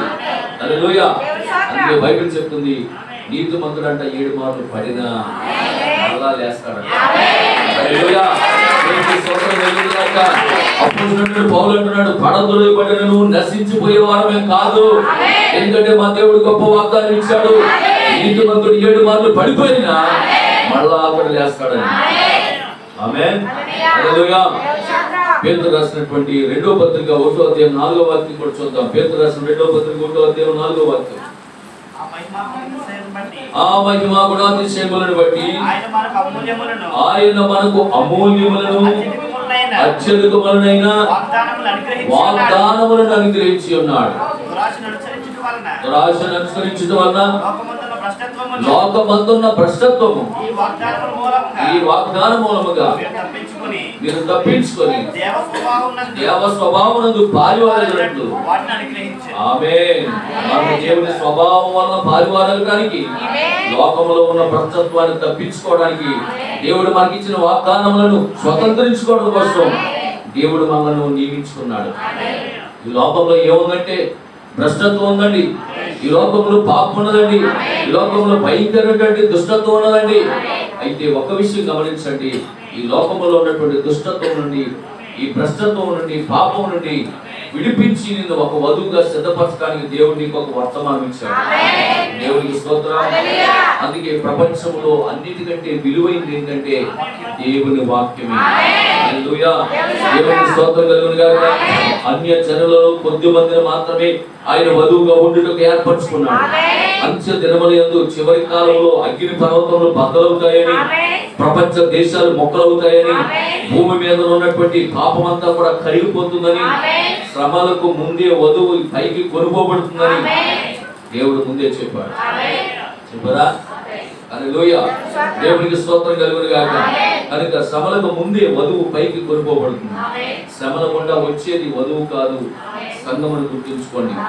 అదే సమయంలో మరి 1,44,000 మంది యూదులు రక్షించబడటం కోసం దేవుడి ఇద్దరు ప్రవక్తలను భూమి మీదకి పంపిస్తాడు. ఆమేన్. హల్లెలూయా. ఆ ఇద్దరు ప్రవక్తలు భూమి మీదకి వచ్చి గోనెపట్ట ధరించుకొని 1260 దినములు 1260 దినములు అనగా అది 3.5 సంవత్సరములు ఈ భూమి మీద సువార్త ప్రకటించబడుతుంది. యేసు ప్రభువు వారు విడిచిపెట్టినటువంటి సువార్త. యేసు ప్రభువు వారు 3.5 సంవత్సరాలు సువార్త చేశారు. మిగిలిన కాలము 3.5 సంవత్సరాలు. ఆ మిగిలిన 3.5 సంవత్సరాలు ఎవరి కొరకు అది విడిచిపెట్టబడిందంటే యూదుల కొరకు విడిచిపెట్టబడింది. ఇప్పుడు ఆ 3.5 సంవత్సరాలు ఇద్దరు ప్రవక్తలు వచ్చి ఆ 1260 దినాలు అక్కడ యూదులకు సువార్తను ప్రకటిస్తారు. అప్పుడు వాళ్ళు తెలుసుకుంటారు నిజ దేవుని. హల్లెలూయా. దేవునికి స్తోత్రం కలుగును గాక. ఆమేన్. కనుక ప్రియమైనటువంటి దేవుని బిడ్డలారా, నిజంగా చూడండి, యోసేపు తన సహోదరుల ద్వారా నిరాకరించబడ్డాడు. యోసేపు జీవితానికి క్రీస్తు జీవితానికి దగ్గర సాదృశ్యం కనబడుతోంది. యోసేపు జీవితాన్ని మనం గమనించినట్లయితే తన సొంత సహోదరుల చేత ద్వేషించబడ్డాడు. అలాగే క్రీస్తు కూడా తన సొంత ప్రజల చేత, తన స్వకీయుల చేత ద్వేషించబడ్డాడు. అవునా? దేవునికి స్తోత్రం కలుగును గాక. హల్లెలూయా. దేవునికి మహిమ కలుగును గాక. చూడండి, యోసేపు ఆ యొక్క సైన్యాధిపతులకి అప్పగించబడ్డాడు, చెరసాల్లో వేయబడ్డాడు. మన క్రీస్తు కూడా రోమా సైన్యాధిపతుల చేతికి అప్పగించబడ్డాడు. హల్లెలూయా. దేవునికి స్తోత్రం కలుగును గాక. ఆ తర్వాత విడిపించబడటం, ఆ తర్వాత ఫరోవు యొక్క కుడి పార్శ్వన కూర్చోవడం, అధికారం పొందుకోవడం, అక్కడే ఒక అన్య జాతిలోంచి ఒక స్త్రీని వివాహం చేసుకోవడం. ఆమేన్. ఇవన్నీ మన క్రీస్తుకి సాదృశ్యంగా ఉన్నాయి. క్రీస్తు కూడా అంతే, ఒక అన్య వధువుని మనమే, ఒక అన్య వధువుని మనల్ని దేవుడు ఏర్పరచుకున్నాడు. హల్లెలూయా. దేవునికి స్తోత్రం కలుగును గాక. అన్య వధువు అయినటువంటి మనలను దేవుడు తన భార్యగా స్వీకరించాడు. హల్లెలూయా. యోసేపు ఆ ఫరో కుడి పార్శ్వన కూర్చున్నట్లుగా మన ప్రభువు తన తండ్రి కుడి పార్శ్వన కూర్చున్నట్లు. ఆమేన్. హల్లెలూయా. దేవునికి స్తోత్రం కలుగును గాక. చూడండి, యోసేపు తన సింహాసనం మీద నుంచి లేచి ఆయన బయలుదేరి వస్తున్నప్పుడు ఒక బోర మోగుతుంది. బోర మోగినప్పుడు అందరూ కూడా ఏం చేస్తారంట? మోకరించాలి. అందరూ ఏం చేయాలి? మోకాళ్ళు వేయాలి. వాళ్ళు ఎటువంటి వాళ్ళైనా సరే, మరి రాజు లేదా ఆ యొక్క అధికారి కలిగినటువంటి ఒక చక్రవర్తి వస్తున్నాడంటే అందరూ కూడా ఏం చేయాలి? మోకాళ్ళుగా ఉండాలి. అలాగే ప్రభు అన్నాడు, ఇదిగో ఈ భూమి మీదకి ఆయన వచ్చినప్పుడు ప్రతి మోకాలు నా నామమున హల్లెలూయా. దేవునికి స్తోత్రం కలుగును గాక. ఎందుకు ఈ మాటలు చెప్తున్నాడంటే ప్రవక్త క్రీస్తుకి యోసేపు జీవితానికి ఒక దగ్గర మాదిరి సంబంధం ఉన్నది. హల్లెలూయా. దేవునికి స్తోత్రం కలుగును గాక. యేసుక్రీస్తు తన యొక్క స్వకీయ జనుల చేత నిరాకరించబడినప్పుడు ఆయన ఒక అన్య వధువును భార్యగా తీసుకున్నాడు. త్వరలోనే ఆమెను పెళ్లి విందుకై తన రాజ్య గృహానికి తీసుకొని పోవును. ఆ తర్వాత తన సహోదరులైనటువంటి 1,44,000 మందికి తనను తాను బయలుపరుచుకుంటాడు. ఆమేన్. చాలా జాగ్రత్తగా వినండి. ఆనాడు యోసేపు తన అన్నదమ్ములకి తన యొక్క తను తాను బయలుపరుచుకునే సమయానికి తన భార్య ఎక్కడ ఉంది చెప్పండి? అంతఃపురంలో ఉంది. అవునా కదా? అలాగే ఈ రోజు 1,44,000 మంది యూదులకి యేసు ప్రభు తను తాను బయలుపరుచుకునేటప్పుడు ఆయన భార్య ఎక్కడ ఉండాలి చెప్పండి? ఆయన భార్య ఆ మధ్యాకాశం అనే అంతఃపురంలో ఉందా? అంటే ఇప్పుడు మనం అక్కడ ఉంటామా? ఆ నిరీక్షణ మనకు ఉన్నదా? హల్లెలూయా. ఎందుకంటే పిల్లరా ఎంత స్పష్టంగా చెప్తున్నాడు. ఎలా తెలిసింది? ముద్రలు విప్పబడుతున్నాయి. దేవుని మర్మములు తన ప్రవక్తకు బయలుపరచడం ద్వారా. ఈరోజు మన స్థానం ఏంటో, మనం ఎక్కడ ఉంటామో, ఏ కాలంలో ఏ సమయంలో మనం ఎక్కడ ఉంటామో అవన్నీ కూడా చక్కగా ప్రవక్త అడ్డుపడి వచ్చినట్లుగా వచ్చి పెట్టాడు. లేకపోతే ఈరోజు మన స్థానం మనకి ఏమర్థం అవుతుంది? మన స్థానం ఎక్కడో మనకే తెలియదు. ఈరోజు మన స్థానం ఏంటో మనకు అర్థమైంది. ఆ రోజు ఆ యోసేపు భార్య అంతఃపురంలో ఉన్నట్లుగా ఈరోజు మనం మన అంతఃపురం ఏంటి తెలుసా? మధ్యాకాశం. మనం అక్కడ ఉంటాం. హల్లెలూయా. అక్కడ మనకు నిత్య భద్రత ఉంది. దేవునికి స్తోత్రం కలుగును. ఆనాడు యూదులు క్రీస్తును గుర్తించుకుంటే ఈనాడు అన్య జనులమైన మనకు రక్షణ కలిగి ఉండేది కాదు. దేవుడు ఒక్కడే, దేవుడు ముగ్గురు కాదండి. దేవుడు 3 పాత్రలను పోషించాడు. తండ్రిగా, కుమారుడిగా, పరిశుద్ధాత్మగా 3 పాత్రలను పోషించాడే తప్ప దేవుడు ఒక్కడే. అయితే ఈ సాతాను కూడా ఏం చేసింది తెలుసా? ఈయన కూడా 3 పాత్రలను పోషించడానికి సిద్ధపడుతున్నాడు. వీడు కూడా 3లో ముఖ్యుడిగా ఉండాలనుకుంటున్నాడు. కానీ వాడు ఉండలేడు. వాడు దేవుని స్తోత్రం. వీడు కూడా 3 పాత్రలను చేయాలి, పోషించాలని ఆశపడుతున్నాడు. దేవునికి స్తోత్రం కలిగిన తెల్లని గుర్రంపై సవారీ చేయవాడు క్రీస్తు కాదు అన్న సంగతి గుర్తించుకోండి. ఒకసారి చూడండి మరి ఎవరు అని ఆలోచన చేసినట్టయితే ప్రకటన గ్రంథం 19వ అధ్యాయము 11 నుంచి చూడండి. ప్రకటన గ్రంథము 19వ అధ్యాయము 11 నుంచి చూసినట్లయితే మరియు పరలోకము తెరవబడుట ఉండి చూచింది. అప్పుడు ఇదిగో అక్కడ చూడండి, అక్కడ కనపడుతుంది తెల్లని గుర్రము కనబడెను. దాని మీద కూర్చుండి ఉన్నవాని ఆయన ఎవరంట? ఈ నమ్మకమైనడు కాదు. మీకు అర్థమవుతుందా? 6వ అధ్యాయంలో ప్రకటన గ్రంథం 6వ అధ్యాయంలో మొదటి వాక్యంలో తెల్లని గుర్రం మీద కూర్చున్నవాడు నమ్మకమైనడు కాదు. ఇక్కడ ప్రకటన గ్రంథము 19వ అధ్యాయంలో తెల్లని గుర్రం మీద కూర్చున్నవాడు నమ్మకమైన వాడు, సత్యవంతుడు, సత్యవంతుడని నామం కలిగిన వాడు, ఆయన నీతిని బట్టి విమర్శ చేయుచు యుద్ధము జరిగించున్నాడు. ఆయన నేత్రములు అగ్ని జ్వాలల వంటివి. ఆయన శిరస్సు మీద అనేక కిరీటములు ఉండెను. రాయబడిన ఒక నామము ఆయనకు కలదు. అది ఆయనకే గాని మరి ఎవరికీ తెలియదు. రక్తంలో ముంచబడిన వస్త్రం ఆయన ధరించుకున్నాడు. మరియు దేవుని యొక్క వాక్యం అనే నామం ఆయనకు పెట్టబడి ఉన్నది. ఆమేన్. హల్లెలూయా. ఆమేన్. ధవళ వర్ణుండు రత్న వర్ణుండు నా ప్రియుడు, ధవళ వర్ణుండు రత్న వర్ణుండు నా ప్రియుడు, అవని 10,000లో అతి శ్రేష్ఠుడాగండు. ధవళ వర్ణుండు రత్న వర్ణుండు నా ప్రియుడు, అవని 10,000లో అతి శ్రేష్ఠుడాగండు.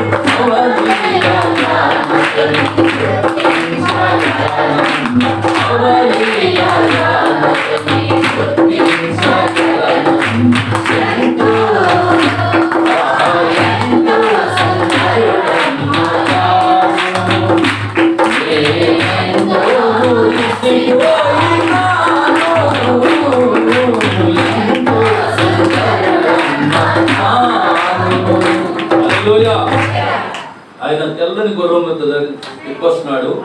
ఆయన వస్త్రము రక్తంలో ముంచబడిన వస్త్రములాగా ఉన్నది. ధవళవర్ణుడైన రక్తవర్ణుడైన ఆయన కన్నులు ఎలా ఉన్నాయంట? అగ్ని నేత్రముల వంటి కన్నులు కలిగిన వాడు, అపరంజిని పోలిన పాదములు కలిగిన వాడు. హల్లెలూయా. అలాంటి గొప్ప దేవుడిని అవలేలగా ఎవరు గుర్తిస్తారు? ఆయన భార్య. అందరూ గుర్తించరు, అవునా కదా? మ్యాన్ వచ్చి తలుపు తట్టాడు అంటాడు. అంటాడుకి ఎవరు గుర్తిస్తారు? ఆయన భార్య అయితేనే గుర్తిస్తారు. అమ్మ ఆయన వచ్చేసాడని టక్కని తలుపు తెస్తారు, అవునా కదా? ఎవరైనా వచ్చారనుకోండి, ఎవరండి అంటాం. ఎవరైనా వచ్చి పిలిచారనుకోండి, ఆ వాయిస్ మనకు తెలియదు. ఎవరో కొత్త వ్యక్తులు అప్పుడు ఏమంటాం మనం? ఎవరండి అంటాం. అదే నీ భర్త వస్తే ఉండండి వస్తున్నానంటాం. కొత్త వ్యక్తులు వస్తే ఎవరండి మీరు అంటాం. కానీ నీ భర్త వస్తే ఆగండి వస్తున్నానంటాం. అంత తేడా ఉంటుంది. ఈరోజు మన భర్తను మనం గుర్తించవచ్చు, అవలేలుగా గుర్తించవచ్చు. 10,000లో బహు శ్రేష్ఠుడైన దేవుడికి స్తోత్రం కలుగుగాక. హల్లెలూయా. ఇక పరలోకం తెరవబడి ఉంది. తెల్లని గుర్రం మీద కూర్చున్నవాడు నమ్మకమైన వాడు, సత్యవంతుడు, అది నామం కలిగిన వాడు ఈయన క్రీస్తు. అగ్ని జ్వాలల వంటి కన్నులు, అపరంజిపోయిన పాదములు, రక్తంలో ముంచబడిన వస్త్రము, దేవుని వాక్యమని నామమైన పెట్టబడింది. ఆయన నోట నుండి వచ్చే వాటి కలిగిన రెండంచులు కలిగిన వాటి గల ఖడ్గము. ఆమేన్. ఆయనే రాజులకు రాజు, ప్రభువులకు ప్రభు అయి ఉన్నాడు. హల్లెలూయా. దేవునికి స్తోత్రం కలుగుగాక.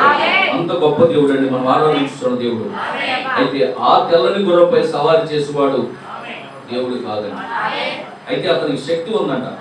ప్రవక్త అన్నాడు అతడు చాలా శక్తి గలవాడే, అతడే క్రీస్తు విరోధి. యేసు చెప్పారు, సాధ్యమైతే ఏర్పరచబడినటువంటి వారిని మోసం చేయడానికి ఉపయోగించే శక్తి అన్నాడు. అమ్మా నా మాట అర్థమవుతుంది. వాడు శక్తిమంతుడే, కానీ వాడి శక్తి ఎవరికి ఉపయోగపడుతుంది తెలుసా? సాధ్యమైతే ఏర్పరచబడినటువంటి వారిని సైతం మోసం చేయడానికి ఉపయోగించే శక్తి వాడి దగ్గర ఉంది తప్ప వధువుని మోసం చేసే శక్తి వాడి దగ్గర లేదు. అందుకే అన్నాడు ఆ మొదటి అవ్వ మోసపోయింది కానీ ఈ కడపటి అవ్వ మోసపోదు. ఎందుకంటే ఈ కడపటి అవ్వకి దేవుడు వాక్య ప్రత్యక్షత ఇచ్చాడు. అందుకే మొదట్లోనే చెప్పాను మీకు, వాక్యమునకే దేవుడు ఎక్కువ ప్రాధాన్యత ఇచ్చాడు, వాక్యమునకే ఎక్కువ దేవుడు గౌరవించాడు, వాక్యమునకే దేవుడు ఎక్కువ విలువనిచ్చాడు. దేవుడికి స్తోత్రం కలుగుగాక. అందుకే మనం చదువుకున్నాం ఇందాక 138వ కీర్తన 2వ వాక్యంలో చదివాను. చూడండి మళ్ళా మీకు అర్థమవడం కోసం మళ్ళీ చెప్తున్నాను. కీర్తన గ్రంథం 138వ అధ్యాయం 2వ వాక్యంలో, నీ పరిశుద్ధ ఆలయము కట్టు, నేను నమస్కారం చేస్తున్నాను, నీ నామము అంతటి కంటే నీ ఇచ్చిన వాక్యం. దేవుడికి స్తోత్రం. దేవుడు దేన్ని గొప్ప చేస్తాడంటే మన సంఘాన్ని కాదండి, సంఘ సిద్ధాంతాలు కాదండి, సంఘ ఆచారాలు కాదండి, సంఘ కట్టుబాట్లు కాదండి. దేవుడు తన వాక్యమునే గొప్ప చేస్తాడు. అంటే ఏ సంఘంలో అయితే దేవుని యొక్క వాక్యమునకు విలువ ఉంటుందో ఆ సంఘాన్ని దేవుడు గొప్ప చేస్తాడు, ఆ సంఘాన్ని దేవుడు అభివృద్ధి చేస్తాడు. అంటే దేవుని యొక్క వాక్యానికి ఎక్కువ విలువ, గౌరవము, గొప్పతనము దేవుడే ఇచ్చాడు. మరి మనమే వద్దా? హల్లెలూయా. అందుకే ప్రియమైన దేవుని బిడ్డలారా, ఈ చివరిగా దేవుని ప్రవక్త అంటాడు, సంఘంలో ఎల్లప్పుడూ కూడా 2-3 పాటలు పాడండి, ఆరాధన జరిగించండి, సేవకుడు వచ్చి ఆరాధన జరిగించి ఆ వాక్యంలోకి వెళ్ళండి, వాక్యం ఎక్కువ సమయం చెప్పండి, గంటల తరబడి వాక్యాన్ని ధ్యానం చేయండి. ఎందుకంటే వాక్యంలో అంత శక్తి ఉన్నది, వాక్యంలో అంత గొప్పతనం ఉన్నది. దేవునికి స్తోత్రం. హల్లెలూయా. నాకు తెలుసు మీరు ఎంత సమయమైనా ఉండగలరు. వాక్యం చెప్తుంటే మీరు ఎంత సమయమైనా ఉండగలరు. అంటే వాక్యం ఆకలి దాహంతో ఉన్నవాడికి, అవునా కదా?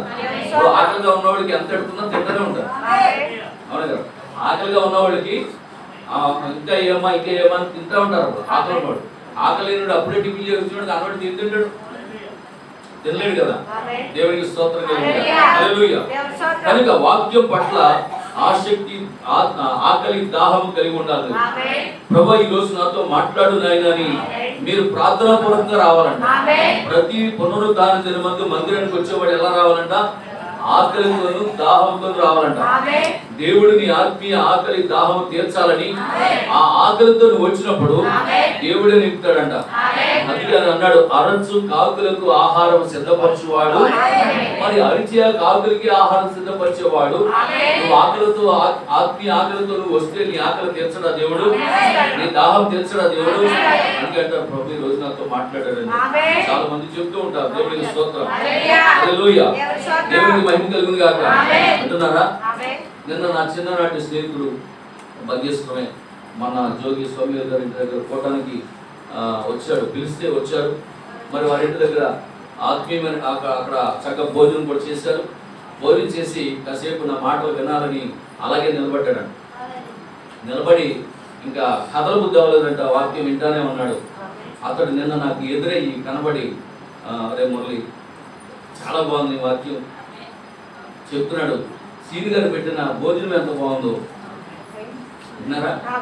శ్రీని గారు పెట్టిన భోజనం ఎంత బాగుందో, నీవు చెప్పిన వాక్యం కూడా అంత బాగుంది. నేను ఎప్పుడు వినలేదు, నేను ఎప్పుడు ఎక్కడ వాక్యం వినలేదు, ఎక్కడికి మందిరానికి వెళ్ళలేదు. కానీ నీ వాక్యం వింటున్నప్పుడు నేను అలాగే నిలబడి ఉండిపోయాను, వింటానే ఉన్నాను అంటూ ఉన్నాడు. అతడు వచ్చింది వేరు పని, కానీ అక్కడ నిలబడి వాక్యం ఉంటే తన హృదయం కరిగించబడింది. చిన్నప్పటి నుంచి నా స్నేహితుడు అతను చెప్పినటువంటి మాట చెప్తున్నాను. హల్లెలూయా. కనుక వాక్యం పట్ల ఆసక్తి ఉండాలి, వాక్యం పట్ల చాలా ఆకలి ఉండాలి, దాహం ఉండాలి. వాక్యం కొరకు మనం రావాలి. హల్లెలూయా. దేవునికి స్తోత్రం కలుగును గాక. కనుక ఆ తెల్లని గుర్రంపై సవారీ చేయవాడు ఎవరంటే వాడు కూడా చాలా శక్తి గలవాడంట. అతడే క్రీస్తు విరోధి. అయితే వాడి యొక్క శక్తి దేని కొరకు వాడు ఉపయోగిస్తాడని యేసు ప్రభువు చెప్తున్నాడంటే, సాధ్యమైతే ఏర్పరచబడినటువంటి వారిని సైతం మోసం చేసేటటువంటి శక్తి వాడికి ఉందంట. అంతే తప్ప వధువుని మోసం చేసే శక్తి వాడి దగ్గర లేదు. దేవుని స్తోత్రం. గమనించండి, ప్రవక్త అంటున్నాడు వాడికి మొదట్లో కిరీటం లేదంటాడు. మొదట్లో వాడి కిరీటం లేదు. అతనికి ఒక విల్లు, ఒక కిరీటం తర్వాత ఇవ్వబడింది. అక్కడ దేవుని వలె కూర్చున్నాడంట, కానీ వాడు దేవుడు కాదు. అతడు మారువేషంలో ఉండేది. ఆ కారణం చేతనే జనులు అతన్ని గుర్తించలేకపోతున్నారు, మోసపోతున్నారు.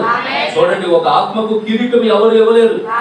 కాబట్టి వాడు మానవ రూపమును ధరించుకున్నాడు. అతడు ఆ కిరీటమును పొందిన తర్వాత అతడు తిరిగి మళ్ళా ఆత్మగా మారి సంఘములో పని చేయటం మీరు చూస్తారు. అదే నికోలాయితుల ఆత్మ. మళ్ళా చెప్తున్నాను వినండి, వాడు మొదట్లో ఆత్మగా ఉన్నాడు, వాడు శరీరంలోకి వచ్చాడు, వాడు మళ్ళా తిరిగి ఆత్మగా మారి సంఘంలో పనిచేయడం ప్రారంభిస్తాడు. అందుకే యోహాను చెప్తున్నాడు, చూడండి, మొదటి పత్రిక, యోహాను మొదటి పత్రిక 1వ అధ్యాయము 18వ వాక్యం. యోహాను రాసిన మొదటి పత్రిక 1వ అధ్యాయము 18వ వాక్యం.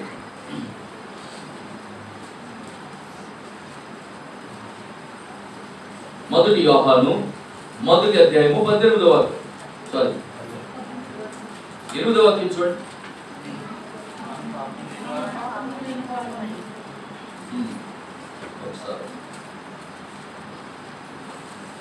దేవునికి స్తోత్రం కలుగును గాక.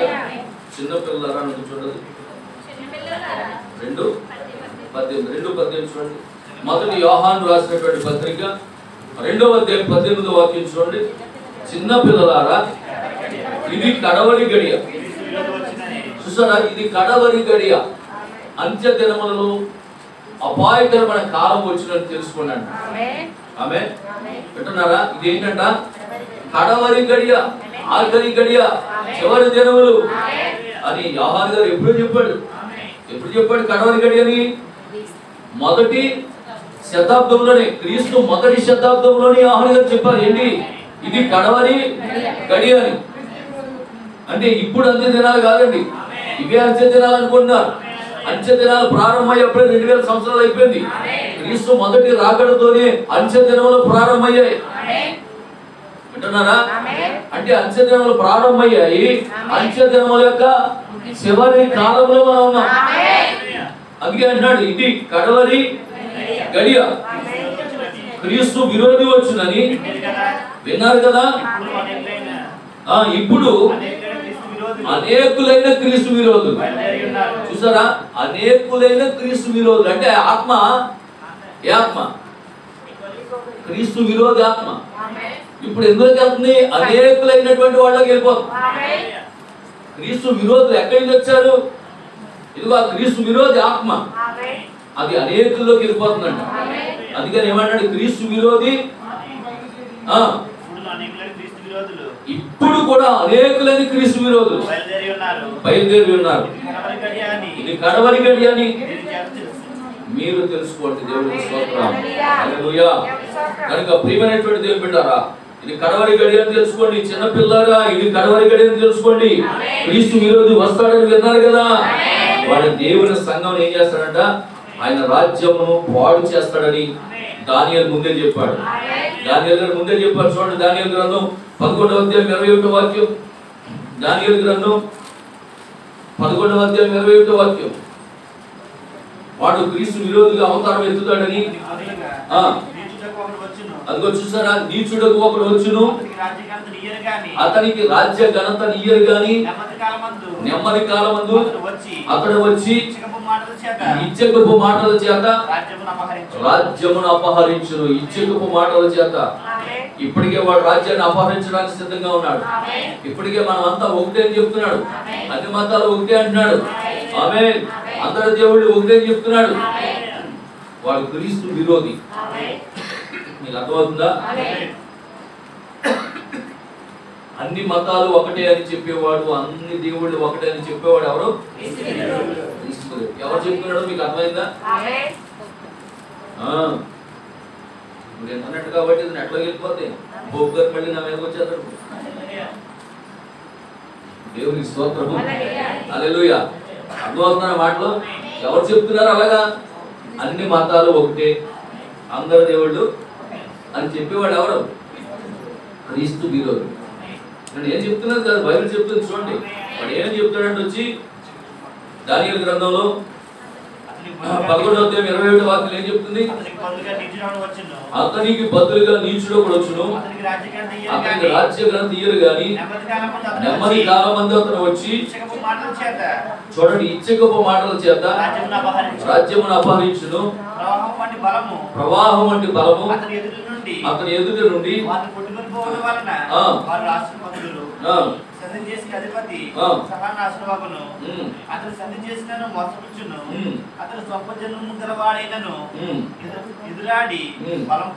చూసారా, ఎదురాడి బలం పొందుతాడు.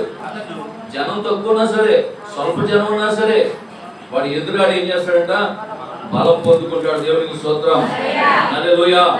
నెమ్మది కాలమందు వస్తాడు, ఇచ్చుకపు మాటల చేత రాజ్యమును అపహరిస్తాడు. ఈరోజు సంఘమునకు వాక్యం అవసరం లేదండి. సత్యమునకు వారు చెవి అగ్గరండి. కల్పనా కథలకు చెవి అగ్గే కాలం వచ్చేసిందండి. అందుకే పౌలు గారు అంటాడు, ఇందాక చదువుకున్నాం, గలతీయులకు రాసినటువంటి పత్రిక 1వ అధ్యాయము, గలతీయులకు రాసిన పత్రిక 1వ అధ్యాయం 10వ వాక్యం చూడండి. ఇప్పుడు నేను మనుషుల దయను సంపాదించుకొని చూస్తున్నానా?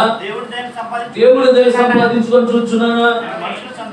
నేను మనుషులను సంతోష పెట్టుకొస్తున్నానా? నేను ఎప్పటికీ మనుషులను సంతోష పెట్టేవాడినైతే క్రీస్తు దాసుడిని కాకపోయిందును. ఆమేన్. నేను మనుషులను సంతోష పెడితే దేవునికి దాసుడు కాదు, నేను మనుషులకు దాసుడు. కానీ ఈ రోజు సేవకులందరూ కూడా ఎవరు సంతోష పెడుతున్నారో తెలుసా? మనుషులు సంతోష పెడుతున్నారు. దేవుడిని సంతోష పెట్టట్లేదండి. దేవుని వాక్యానికి విలువ ఇవ్వట్లేదండి. మహా చెప్తూ 20-25 నిమిషాలు ప్రసంగం. ఎందుకంటే అయ్యారికి 4 ఆరాధనలు కదా, 4 ఆరాధనల్లో 4-20 మహా చెప్తే ఒక 20 నిమిషాల్లో కూడా 10 నిమిషాలు సాక్ష్యాలే సరిపోతాయి. అక్కడికి వెళ్ళాను, ఇక్కడికి వెళ్ళాను, అది చేశాను, ఇది చేశాను, ఇవే సరిపోతాయి. చెప్పేది 10-15 నిమిషాలు. అయితే అక్కడ వాక్యం ఏముంది చెప్పండి? వాక్యానికి విలువ ఇవ్వండి అంటున్నాడు. ఇక్కడ పౌలు గారు చెప్తున్నాడు, ఏమంటున్నాడు? నేను దేవుడికి సేవ చేస్తున్నా, నేను దేవుని దాసుడై ఉన్నాను, నేను మనుషులు మెప్పు పెట్టేవాడిగా ఉన్నా, నేను మనుషులు మెప్పు కోరుకొని నేను దేవుడిని మెప్పించాలనుకుంటున్నాను, దేవుడికి దాసుడిగా ఉండాలనుకుంటున్నాను, నేను మనుషులకు దాసుడిగా ఉండాలని నేను కోరుకోవట్లేదు అన్నాడు. దేవుని స్తోత్రం. అయితే ప్రియమైన చెప్తున్నారా, తెస్సలోనికీయులకు రాసినటువంటి 2వ పత్రిక 2వ అధ్యాయం 9-11 వరకు కనుక చూసినట్లయితే, నశించుచున్నవారు తాము రక్షింపబట్టుకై చూసారా, సత్య విషయమైన ప్రేమను అవలంబింపకపోయిరి గనుక వారి రాక అబద్ధ విషయమైన సమస్త బలముతోను నానా విధములైన సూచక క్రియలతోను మహత్కార్యములతోను దుర్నీతిని పుట్టించు సమస్త మోసముతోను నశించుచున్న వారిలో సాతాను కనబరచు బలమును చూసారా, సాతాను కనబరచు బలం అనుసరించి ఇందుచేత సత్యమును నమ్మక. సత్యము అంటే వాక్యమే సత్యం. సత్యమును నమ్మక అంటే వాక్యమును నమ్మక. దుర్నీతి యందు అభిలాష కల వారందరూ శిక్షావిధి పొందుటకై అబద్ధమును నమ్మునట్లు మోసపు చేయు శక్తిని దేవుడు వారికి అనుగ్రహించాడు. ఆమేన్. దేవునికి స్తోత్రం కలుగునుగాక. మోసం చేసే శక్తి వాళ్ళకి వచ్చేసింది, అబద్ధాన్ని నమ్మే శక్తి వాళ్ళకి వచ్చేసింది. అందుకే ప్రియమైన దేవుతారా, ఏది చెప్తే దాన్ని నమ్మేయడం కాదండి. చెప్పిన వాక్యం బైబిల్లో ఉందా లేదా, ఏ సేవకుడు చెప్పాడు అన్నది ముఖ్యం కాదండి. ఏ వ్యక్తి చెప్పాడు, రెవరెండ్ చెప్పాడా, బిషప్ చెప్పాడా, లేకపోతే రైట్ రెవరెండ్ గా చెప్పారా, అది కాదండి మనకు కావాల్సింది. ఎవరు చెప్పినా బైబిల్లో ఉందా లేదా. బైబిల్లో లేనిది ఎంత గొప్ప పాస్టర్ వచ్చి చెప్పినా నువ్వు నమ్మవలసిన అవసరం లేదు. ఎంత చిన్న పాస్టర్ వచ్చి చెప్పినా వాక్యం బైబిల్లో ఉంటే నువ్వు నమ్ము. అక్కడ పెద్ద పాస్టర్ చిన్న పాస్టర్ అనేది కాదు, చిన్న పాస్టర్ కాదు, చిన్న విశ్వాసం చెప్తే మారిపోయాడు ఆయన. ఎవరో మన మధ్యకు వస్తున్న సేవకులు పాస్టర్ రవికుమార్ గారు, అర్థమవుతుందా? జార్జ్ ముల్లర్ గారి యొక్క చర్చిలో ఒక్క విశ్వాసం వచ్చి, అయ్యా మీరు పాస్టర్గా చేస్తున్నారు మంచిదే, కానీ సత్యవాక్యం మీరు అవలంబించట్లేదు, సత్యవాక్యం మీకు అర్థం కావట్లేదు, సత్యవాక్యాన్ని తెలుసుకోలేకపోతున్నారు, ఇదిగో సత్యం అని చెప్పి యేసుక్రీస్తు నామములో బాప్తిస్మం అనే వర్తమానం పుస్తకం ఇచ్చి ఇది సత్యం అని చెప్పారండి. అర్థమవుతుందా? ఆ సత్యాన్ని ఇంటికి వెళ్ళి ఆయన గ్రహించారు. చాలా సార్లు మన సంఘంలో ఆయన సాక్ష్యాన్ని పంచుకున్నారు. అర్థమవుతుందా? ఈనాడు సంఘంలో సత్యం లేదండి, సత్యవాక్యానికి విలువ ఇవ్వట్లేదండి. ఎప్పుడైతే ఆయన సత్యాన్ని గ్రహించారో వెంటనే మరి పుల్లర్ గారి దగ్గరికి వెళ్ళడం, ఆయనతో మాట్లాడటం, తిరిగి యేసుక్రీస్తు నామములో బాప్తిస్మం పొందడం. ఈరోజు అనేక ప్రాంతాలు ఎక్కడెక్కడో, ఇప్పుడు సికింద్రాబాద్లో కూడా ఒక సంఘం పెట్టారు. సికింద్రాబాద్ కూడా వెళ్ళి అక్కడ మరి ఆరాధన జరిగించి వస్తున్నారు. వాళ్ళ కుమారుడు డాక్టర్ వృత్తిని కూడా విడిచిపెట్టి, వాళ్ళ కుమారుడు డాక్టర్ ఎంబీబీఎస్ డాక్టర్ చదివారు, ఆయనకి మంచి ఉద్యోగం వచ్చింది. ఆ ఉద్యోగం కూడా విడిచిపెట్టి ఆ పెద్ద కుమారుడు ఇప్పుడు సేవలో కూడా వాడబడుతున్నారు. హల్లెలూయా, దేవునికి స్తోత్రం కలుగునుగాక. ప్రార్థన చేయండి. ఆయన్ని పోయినసారి అడిగాను, రవికుమార్ గారి యొక్క అబ్బాయిని రమ్మని అడిగాను మన సంఘానికి, ఒకసారి రండి బ్రదర్ ఒకసారి అని చెప్పాను. తప్పనిసరిగా అని చెప్పారు. ప్రార్థన చేయండి. మరి వారు కూడా వచ్చి మన సంఘంలో చక్కగా ఆత్మీయమైనటువంటి వారు బోధించారు. వింటున్నారా? ఎందుకంటే పిల్లరా, సత్యము మిమ్మల్ని స్వతంత్రులుగా చేస్తుంది. కానీ ఈ రోజు ఎక్కడ చూసిన సంఘాల్లో సత్యాన్ని నమ్మలేకపోతున్నారు, సత్యాన్ని అంగీకరించలేకపోతున్నారు. ఎందుకంటే సత్యాన్ని నమ్మకుండా చేసేది అపవాది, క్రీస్తు విరోధి. సత్యాన్ని నమ్మకుండా చేస్తాం. దేవునికి స్తోత్రం హల్లెలూయా.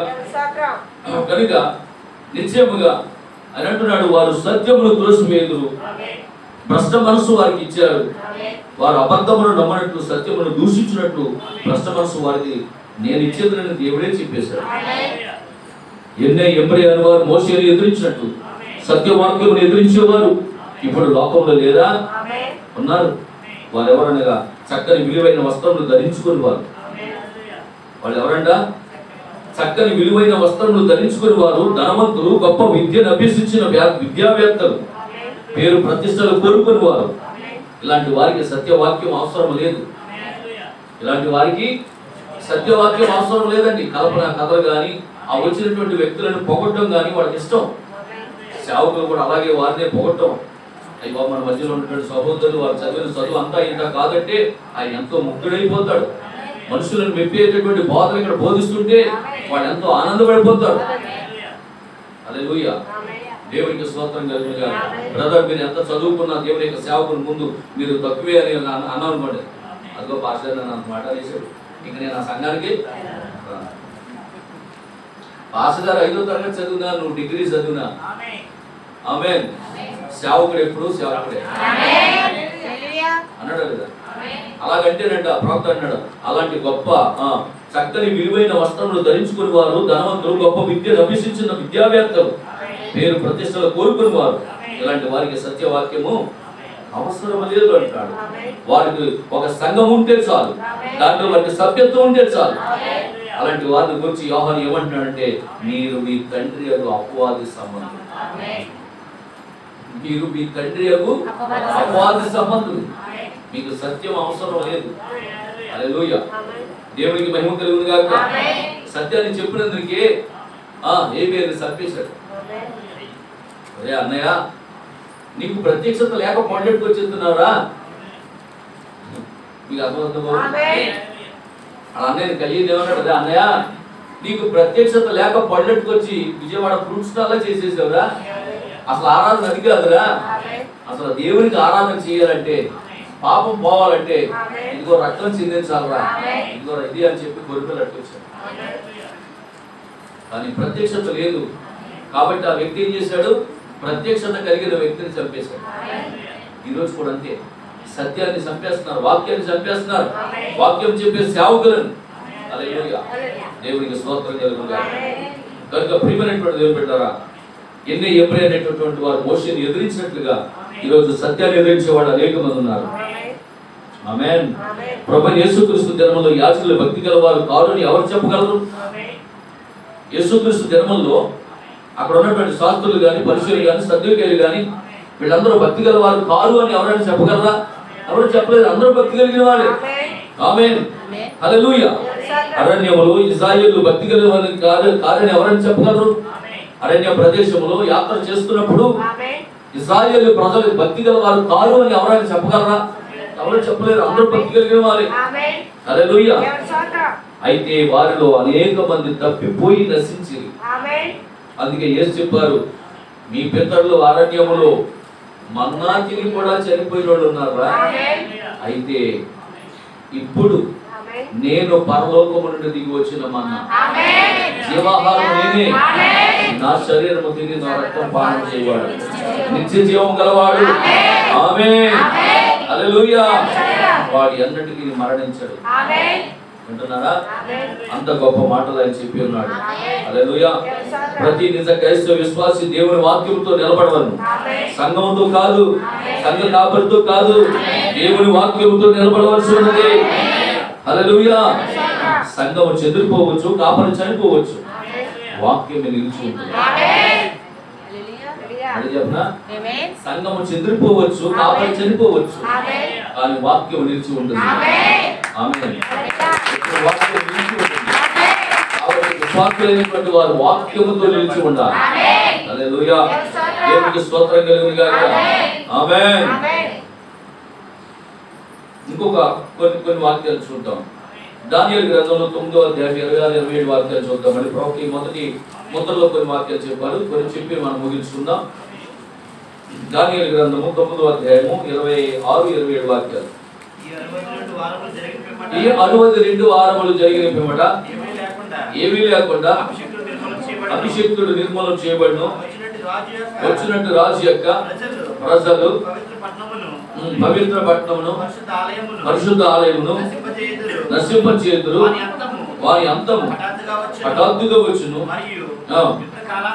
యుద్ధ కాలాంతం వరకు నాశనము జరుగునని నిర్ణయింపబడెను. ఒక వారం వరకు అనేకులను నిబంధన స్థిరపరచును. అర్ధవారము, ఇదిగో చూడండి, అర్ధవారం గురించి చెప్తున్నాడు ఇక్కడ ప్రవక్త. అర్ధవారం అంటే ఏంటో కాదు కానీ 3.5 సంవత్సరము. అర్ధవారమును 3.5 సంవత్సరాలుగా ఇక్కడ దాన్ని లెక్కలో తీసుకున్నాడు. హల్లెలూయా. 70 వారముల్లో చివరి అర్ధవారము, దాని అర్థం ఏంటంటే చివరి కాలంలో 3.5 సంవత్సరములు. మనం ఆరాధించవలసినది క్రీస్తునే, ఆరాధన క్రీస్తుకే చెందును. ప్రస్తుత ప్రపంచంలో జరుగుతున్న వ్యాపారం అంతా కూడా రోమ్ చేతిలో ఉన్నది. ఎవరి చేతిలో ఉన్నది చెప్పండి? ఇప్పుడు ప్రపంచంలో జరుగుతున్న వ్యాపారం అంతా కూడా ఇప్పుడు రోమ్ చేతిలోకి వెళ్ళిపోయింది. ఎక్కువ సంపద అంతా కూడా ఎక్కడ ఉందంటే రోమ్ లోనే ఉన్నది. తర్వాత స్థానం ఎవరి దగ్గర ఉందంటే యూదులకి. తర్వాత స్థానం ఎవరి దగ్గర ఉంది? యూదుల చేతిలో ఉంది. తర్వాత స్థానం సంపూర్ణమైనటువంటి సంపద అంతా కూడా యూదుల చేతిలో ఉంది. ఇప్పుడు దేవుని స్తోత్రం. కనుక రోము యూదులు, రోమా ప్రభుత్వం లేదా రోములకి యూదులకి వీటిద్దరికి మధ్య పోటీ ఉంటుంది. ఇక ప్రపంచంలో ఎవరి మధ్య పోటీ ఉండదు. మీకు అర్థమవుతుందా? ఎవరి మధ్య వ్యాపార పోటీలో అంతగా పోటీ పడేవాళ్ళు ఎవరు ఉండరు. ఒక యూదులు, ఒక రోము, వీళ్ళ మధ్య మాత్రమే అంత పోటీ ఉంటుంది. కాబట్టి వీళ్ళిద్దరు ఏమైపోతారంటే సంధి చేసేసుకుంటారు, రాజీ పడిపోతారు. బైబిల్ చెప్తున్న విధంగా వారు ఒక నిబంధన చేసుకొను. దానియేలు గ్రంథం 8వ అధ్యాయం 23, 24, 25 చూడండి. దానియేలు గ్రంథం 8వ అధ్యాయము 23, 24, 25. వారి ప్రభుత్వం యొక్క అంతములో వారి అతిక్రమములు సంపూర్తి అగుచుండగా గలవాడును. చూసారా, క్రూర ముఖము గలవాడు, యుక్తి గలవాడనై ఉండి ఉపాయం తెలుసుకొని ఒక రాజు పుట్టును. అతడు గెలుచును గాని తన స్వబలం వలన స్వబలం అంటే సొంత బలం వలన గెలవడు. తన సొంత బలం వలన గెలవడు. ఆశ్చర్యముగా శత్రువును నశింపచేయుటయందు అభివృద్ధి పొందుచు ఇష్టమైనట్టుగా జరిగించు బలవంతులను అనగా పరిశుద్ధ జనమును నశింపజేయును. అదిగో ఎవరు నశింప చేస్తాడు? పరిశుద్ధులను, పరిశుద్ధ జనాంగమును నశింప చేస్తాడు. అంటే పరిశుద్ధులను నశింప చేసేవాడు క్రీస్తు విరోధి కాదా? చెప్పండి, పరిశుద్ధులు నశింప చేసేవాడు ఎవరు? క్రీస్తు విరోధి. మరియు అతడు ఉపాయము కలిగిన వాడై మోసము చేసి తనకి లాభము తెచ్చుకొను. మోసం చేస్తాడు అతను, వింటున్నారా? మోసం చేసి లాభాలు తెచ్చుకుంటాడు వాడు. హల్లెలూయా, దేవునికి మహిమ కలుగును గాక. ఖచ్చితంగా రోమా యూదులతో ఒక నిబంధన చేసుకుంటారు. రోమును పరిపాలించే వ్యక్తి చివరి కాలం వరకు దేవుని దృష్టిలో క్రీస్తు విరోధి అని పిలువబడతాడు. ప్రపంచపు సంపద అంతా పూర్తిగా అతని స్వాధీనంలోకి వెళ్ళిపోతుంది. ఆ సమయంలోనే ఇద్దరు ప్రవక్తలు భూమి మీదకి వస్తారు. 1,44,000 మందిని యూదులను వాళ్ళు పిలుస్తారు. వాళ్ళు పిచ్చోళ్ళారా, ఎందుకు వాళ్ళతో చేతులు కలిపేశారు? మీరు ఎవరు అసలు దేవుని కుమార్తెలు అయి ఉన్నారు? మీరెందుకు వెళ్ళి వాళ్ళతో వ్యాపారానికి చేతులు కలిపారు? వాళ్ళతో ఎందుకు కలిసి ఉన్నారని చెప్పి ఇప్పుడు ప్రవక్తలైనటువంటి మోషే, ఏలియాలు భూమి మీదకి వచ్చి 1,44,000 మందికి సత్యాన్ని బోధిస్తారు. దేవునికి స్తోత్రం హల్లెలూయా, దేవునికి మహిమ కలుగును గాక. ప్రకటన గ్రంథం 12వ అధ్యాయం 7 నుంచి 9 వాక్యాలు చదవండి. ప్రకటన గ్రంథం 12వ అధ్యాయం 7 నుంచి 9 వాక్యాలు. అంతట పరలోకమందు యుద్ధం జరిగెను. మిఖాయేలును అతని దూతలను ఆ ఘట సర్పము యుద్ధం చేయవలని ఉండగా ఆ ఘట సర్పం దాని దూతలను యుద్ధం చేసిరి గాని గెలవలేకపోయేది కనుక పరలోకమందు వాడికి స్థలం లేకపోయేది, కింద పడదు. అర్థమవుతుందండి? వాడికి కాక స్థలం లేదు, కింద పడదోయి పడ్డాడు.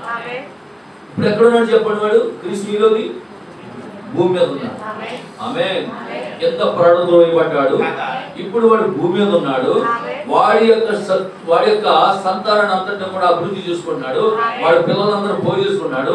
వాడు కూడా యుద్ధానికి సిద్ధపడుతున్నాడు. ఆమేన్, హల్లెలూయా.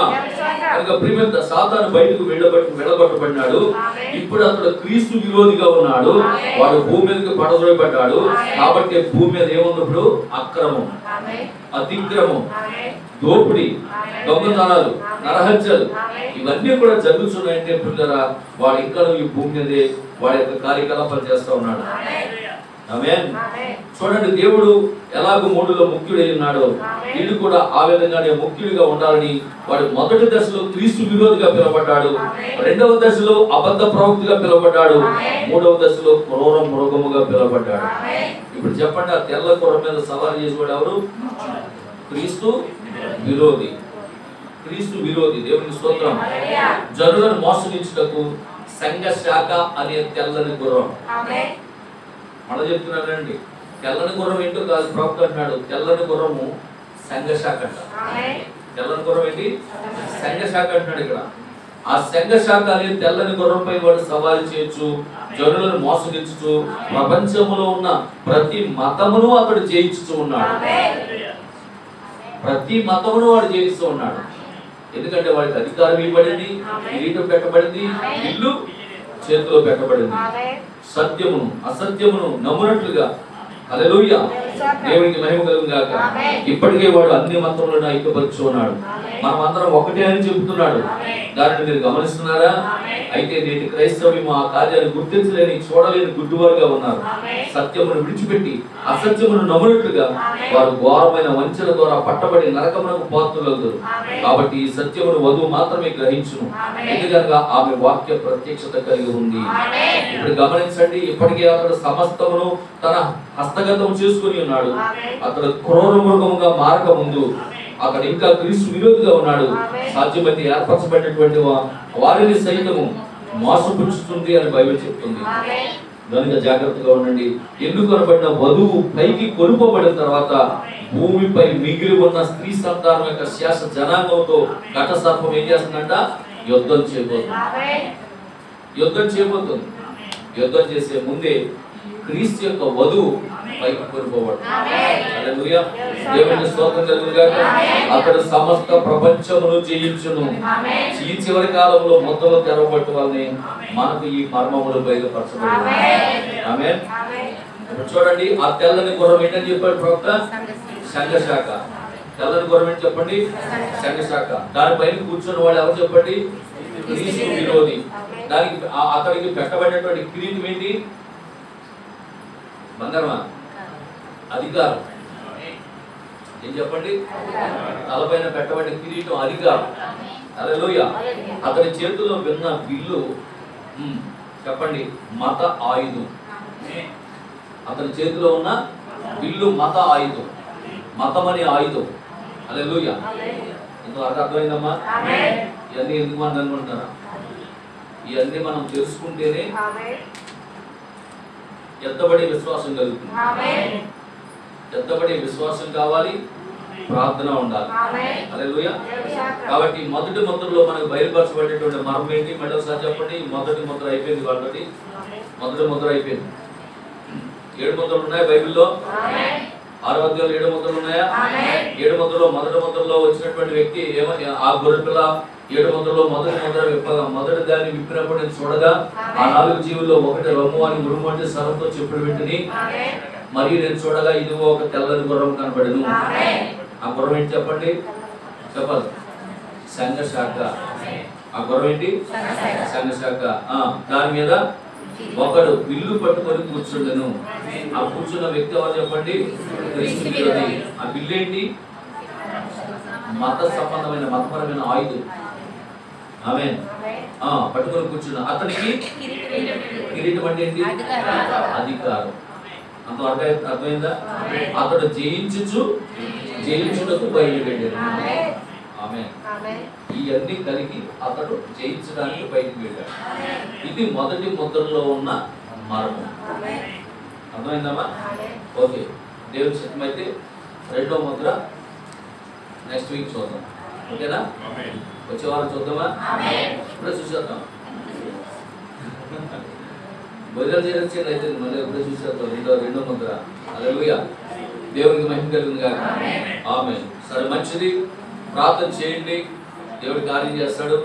25వ తారీఖు రాత్రి 26 పగలు రాత్రి 3 కోటాలు ఉన్నాయి. మన వరంగల్ నుంచి పాస్టర్ మార్గారు వస్తున్నారు. అది చక్కగా మీరు వినండి. మీ బంధువులకి స్నేహితులకి తెలియచేయండి. ఇంకా వర్తమానం అంటే ఎవరికి తెలియదు, వాళ్ళని కూడా తీసుకుని రండి. దూర ప్రాంతాల నుంచి వచ్చే వాళ్ళందరూ కూడా మరి తప్పకుండా కోటాకు హాజరవ్వండి. పనులు ఎప్పుడూ ఉంటానే ఉంటాయి. దూరం అనుకోకండి. రండి, వాక్యం వినండి. మళ్ళీ చాలా క్రితం మనకు మంచిగా వస్తున్నారు, దానికి వాక్యాలు వినండి. అలాగే మీరు వెళ్ళేటప్పుడు మీ యొక్క ఫోన్ నెంబర్స్ అన్నీ కూడా ఒకసారి పుస్తకంలో నోట్ చేసి ఈ బుక్ అక్కడ పెట్టేది.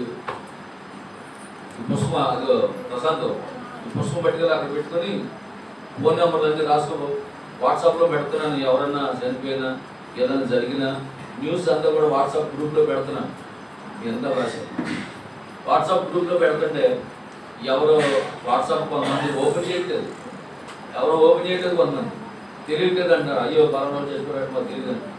మన నరసింహమూర్తి గారు డాక్టర్ మూర్తి గారు నాన్నగారు, మన త్రిమూర్తి గారు యొక్క నాన్నగారు ప్రభుత్వం నిలిచారు. మరి ఆ రోజు వాట్సాప్ గ్రూప్లో పెట్టారు. కొంతమంది చూసారంటే కొంతమంది చూడలేదండి. కాబట్టి మరి అలాంటి పరిస్థితి వచ్చినప్పుడు 10 మంది అక్కడ ఉంటే సంఘం అంతా వెళ్తే మరి వాళ్ళకి ఎంతో బలంగా ఉంటుంది కదా. మరి మీరు రారు. అందుకని కంపల్సరీ ఈసారి ఇక బాధ్యత పెద్దలుగా చెప్తున్నాను. వాళ్ళే ఫోన్లు చేస్తారు మీకు. వాళ్ళే ఫోన్లు చేసి మీకు ఇన్ఫర్మేషన్ ఇస్తారు. ఎంత పని ఉన్నా వచ్చి ఆ బర్యాల కార్యక్రమంలో పొందండి. మరి అక్కడ కనీసం మన సానుభూతి తెలియచేయండి. అక్కడ వస్తే అదొక వాళ్ళకి గౌరవంగా ఉంటుంది. మన సహోదరుడు చనిపోతే మనం వెళ్ళకపోవడం అనేది చాలా విచిత్రమైనటువంటి విషయం. అందుకే విషయాన్ని గమనించి వెళ్ళేటప్పుడు మీ యొక్క ఫోన్ నెంబర్లు అన్నీ కూడా అక్కడ ఇచ్చేయాలండి. ఇంకా ఫోన్ నెంబర్లు ఎవరైతే ఇచ్చారో వాళ్ళందరినీ కూడా పెద్దదే బాధ్యత. వాళ్ళే ఫోన్ చేస్తారు మీరు. ఓకేనా? సరే, తలవచ్చని ప్రార్థన చేసుకుందాం. అందరూ కూడా లేచి నిలబడి ఒక 10వ చరణం పాడిన తర్వాత మనం ముగింపు ప్రార్థన చేసుకుందాం. దేవునికి స్తోత్రం. హల్లెలూయా.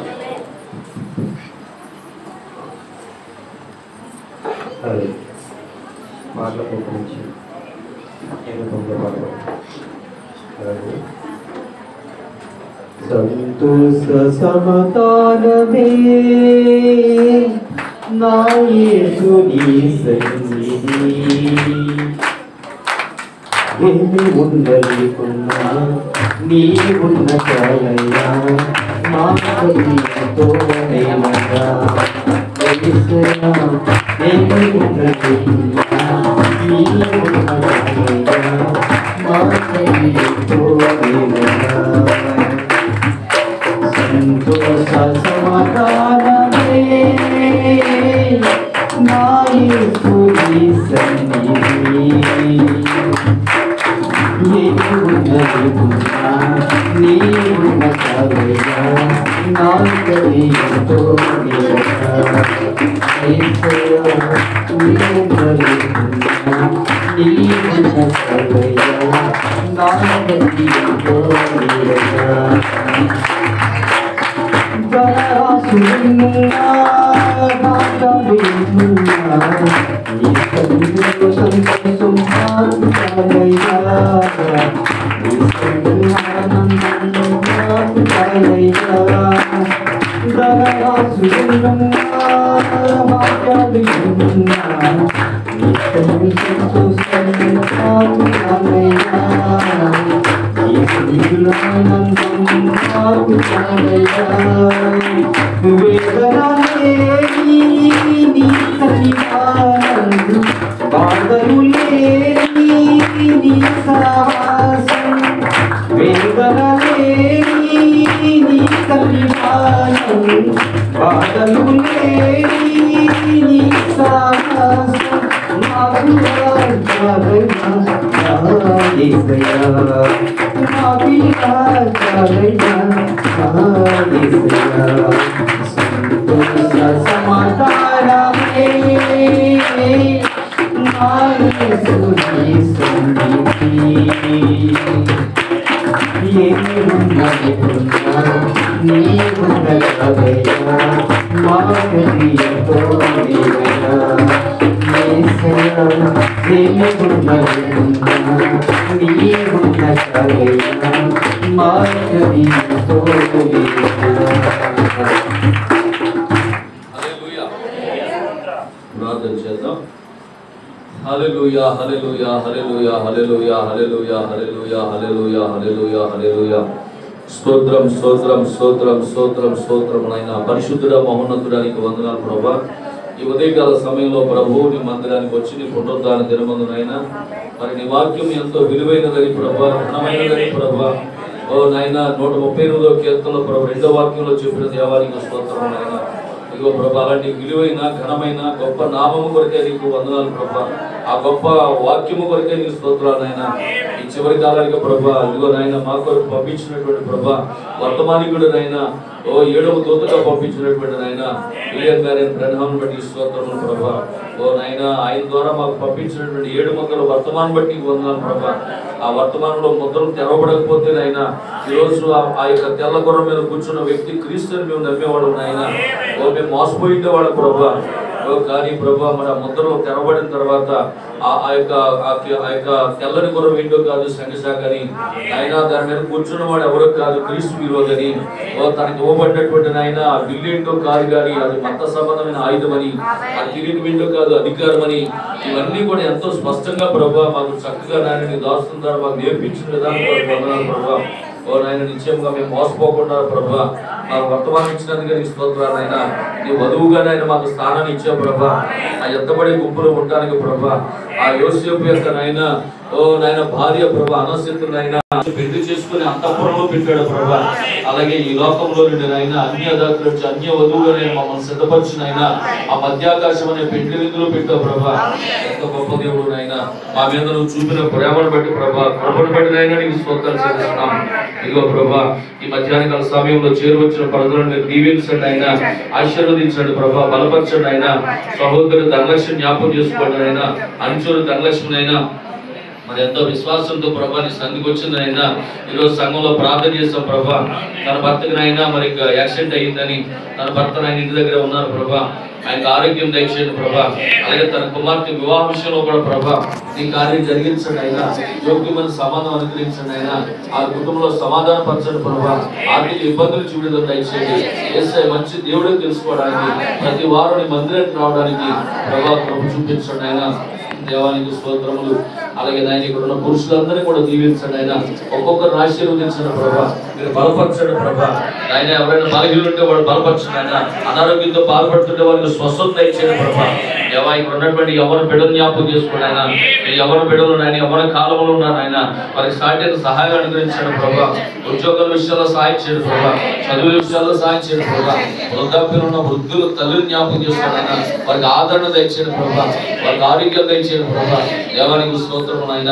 అలాగే విదేశాల్లో ఉండే ఆయన ఈ లైవ్ చూసుకున్నటువంటి ప్రభా ఆయన మా ప్రశస్త సహోదరులు అందరూ కూడా దీవించండి అయినా. వారి చేస్తున్న ఉద్యోగాల ప్రభా, వారు చేస్తున్న పనిపాట్లోనైనా తోడునండి ప్రభా.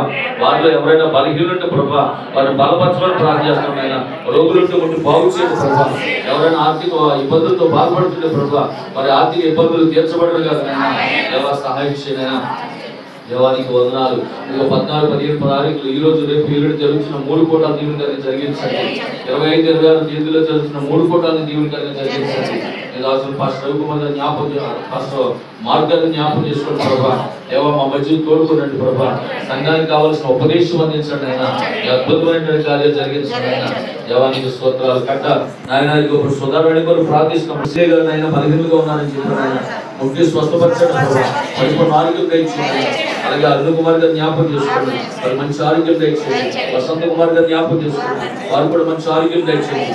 పీటర్ గారు జ్ఞాపకం చేసుకోండి, జాన్ గారు జ్ఞాపకం చేసుకోండి. ఆయన ఇంకా అంచకాల వర్తమాన సేవకులందరూ కూడా ప్రభా ఒక్కొక్కరు పేరు జ్ఞాపకం చేసుకోండి.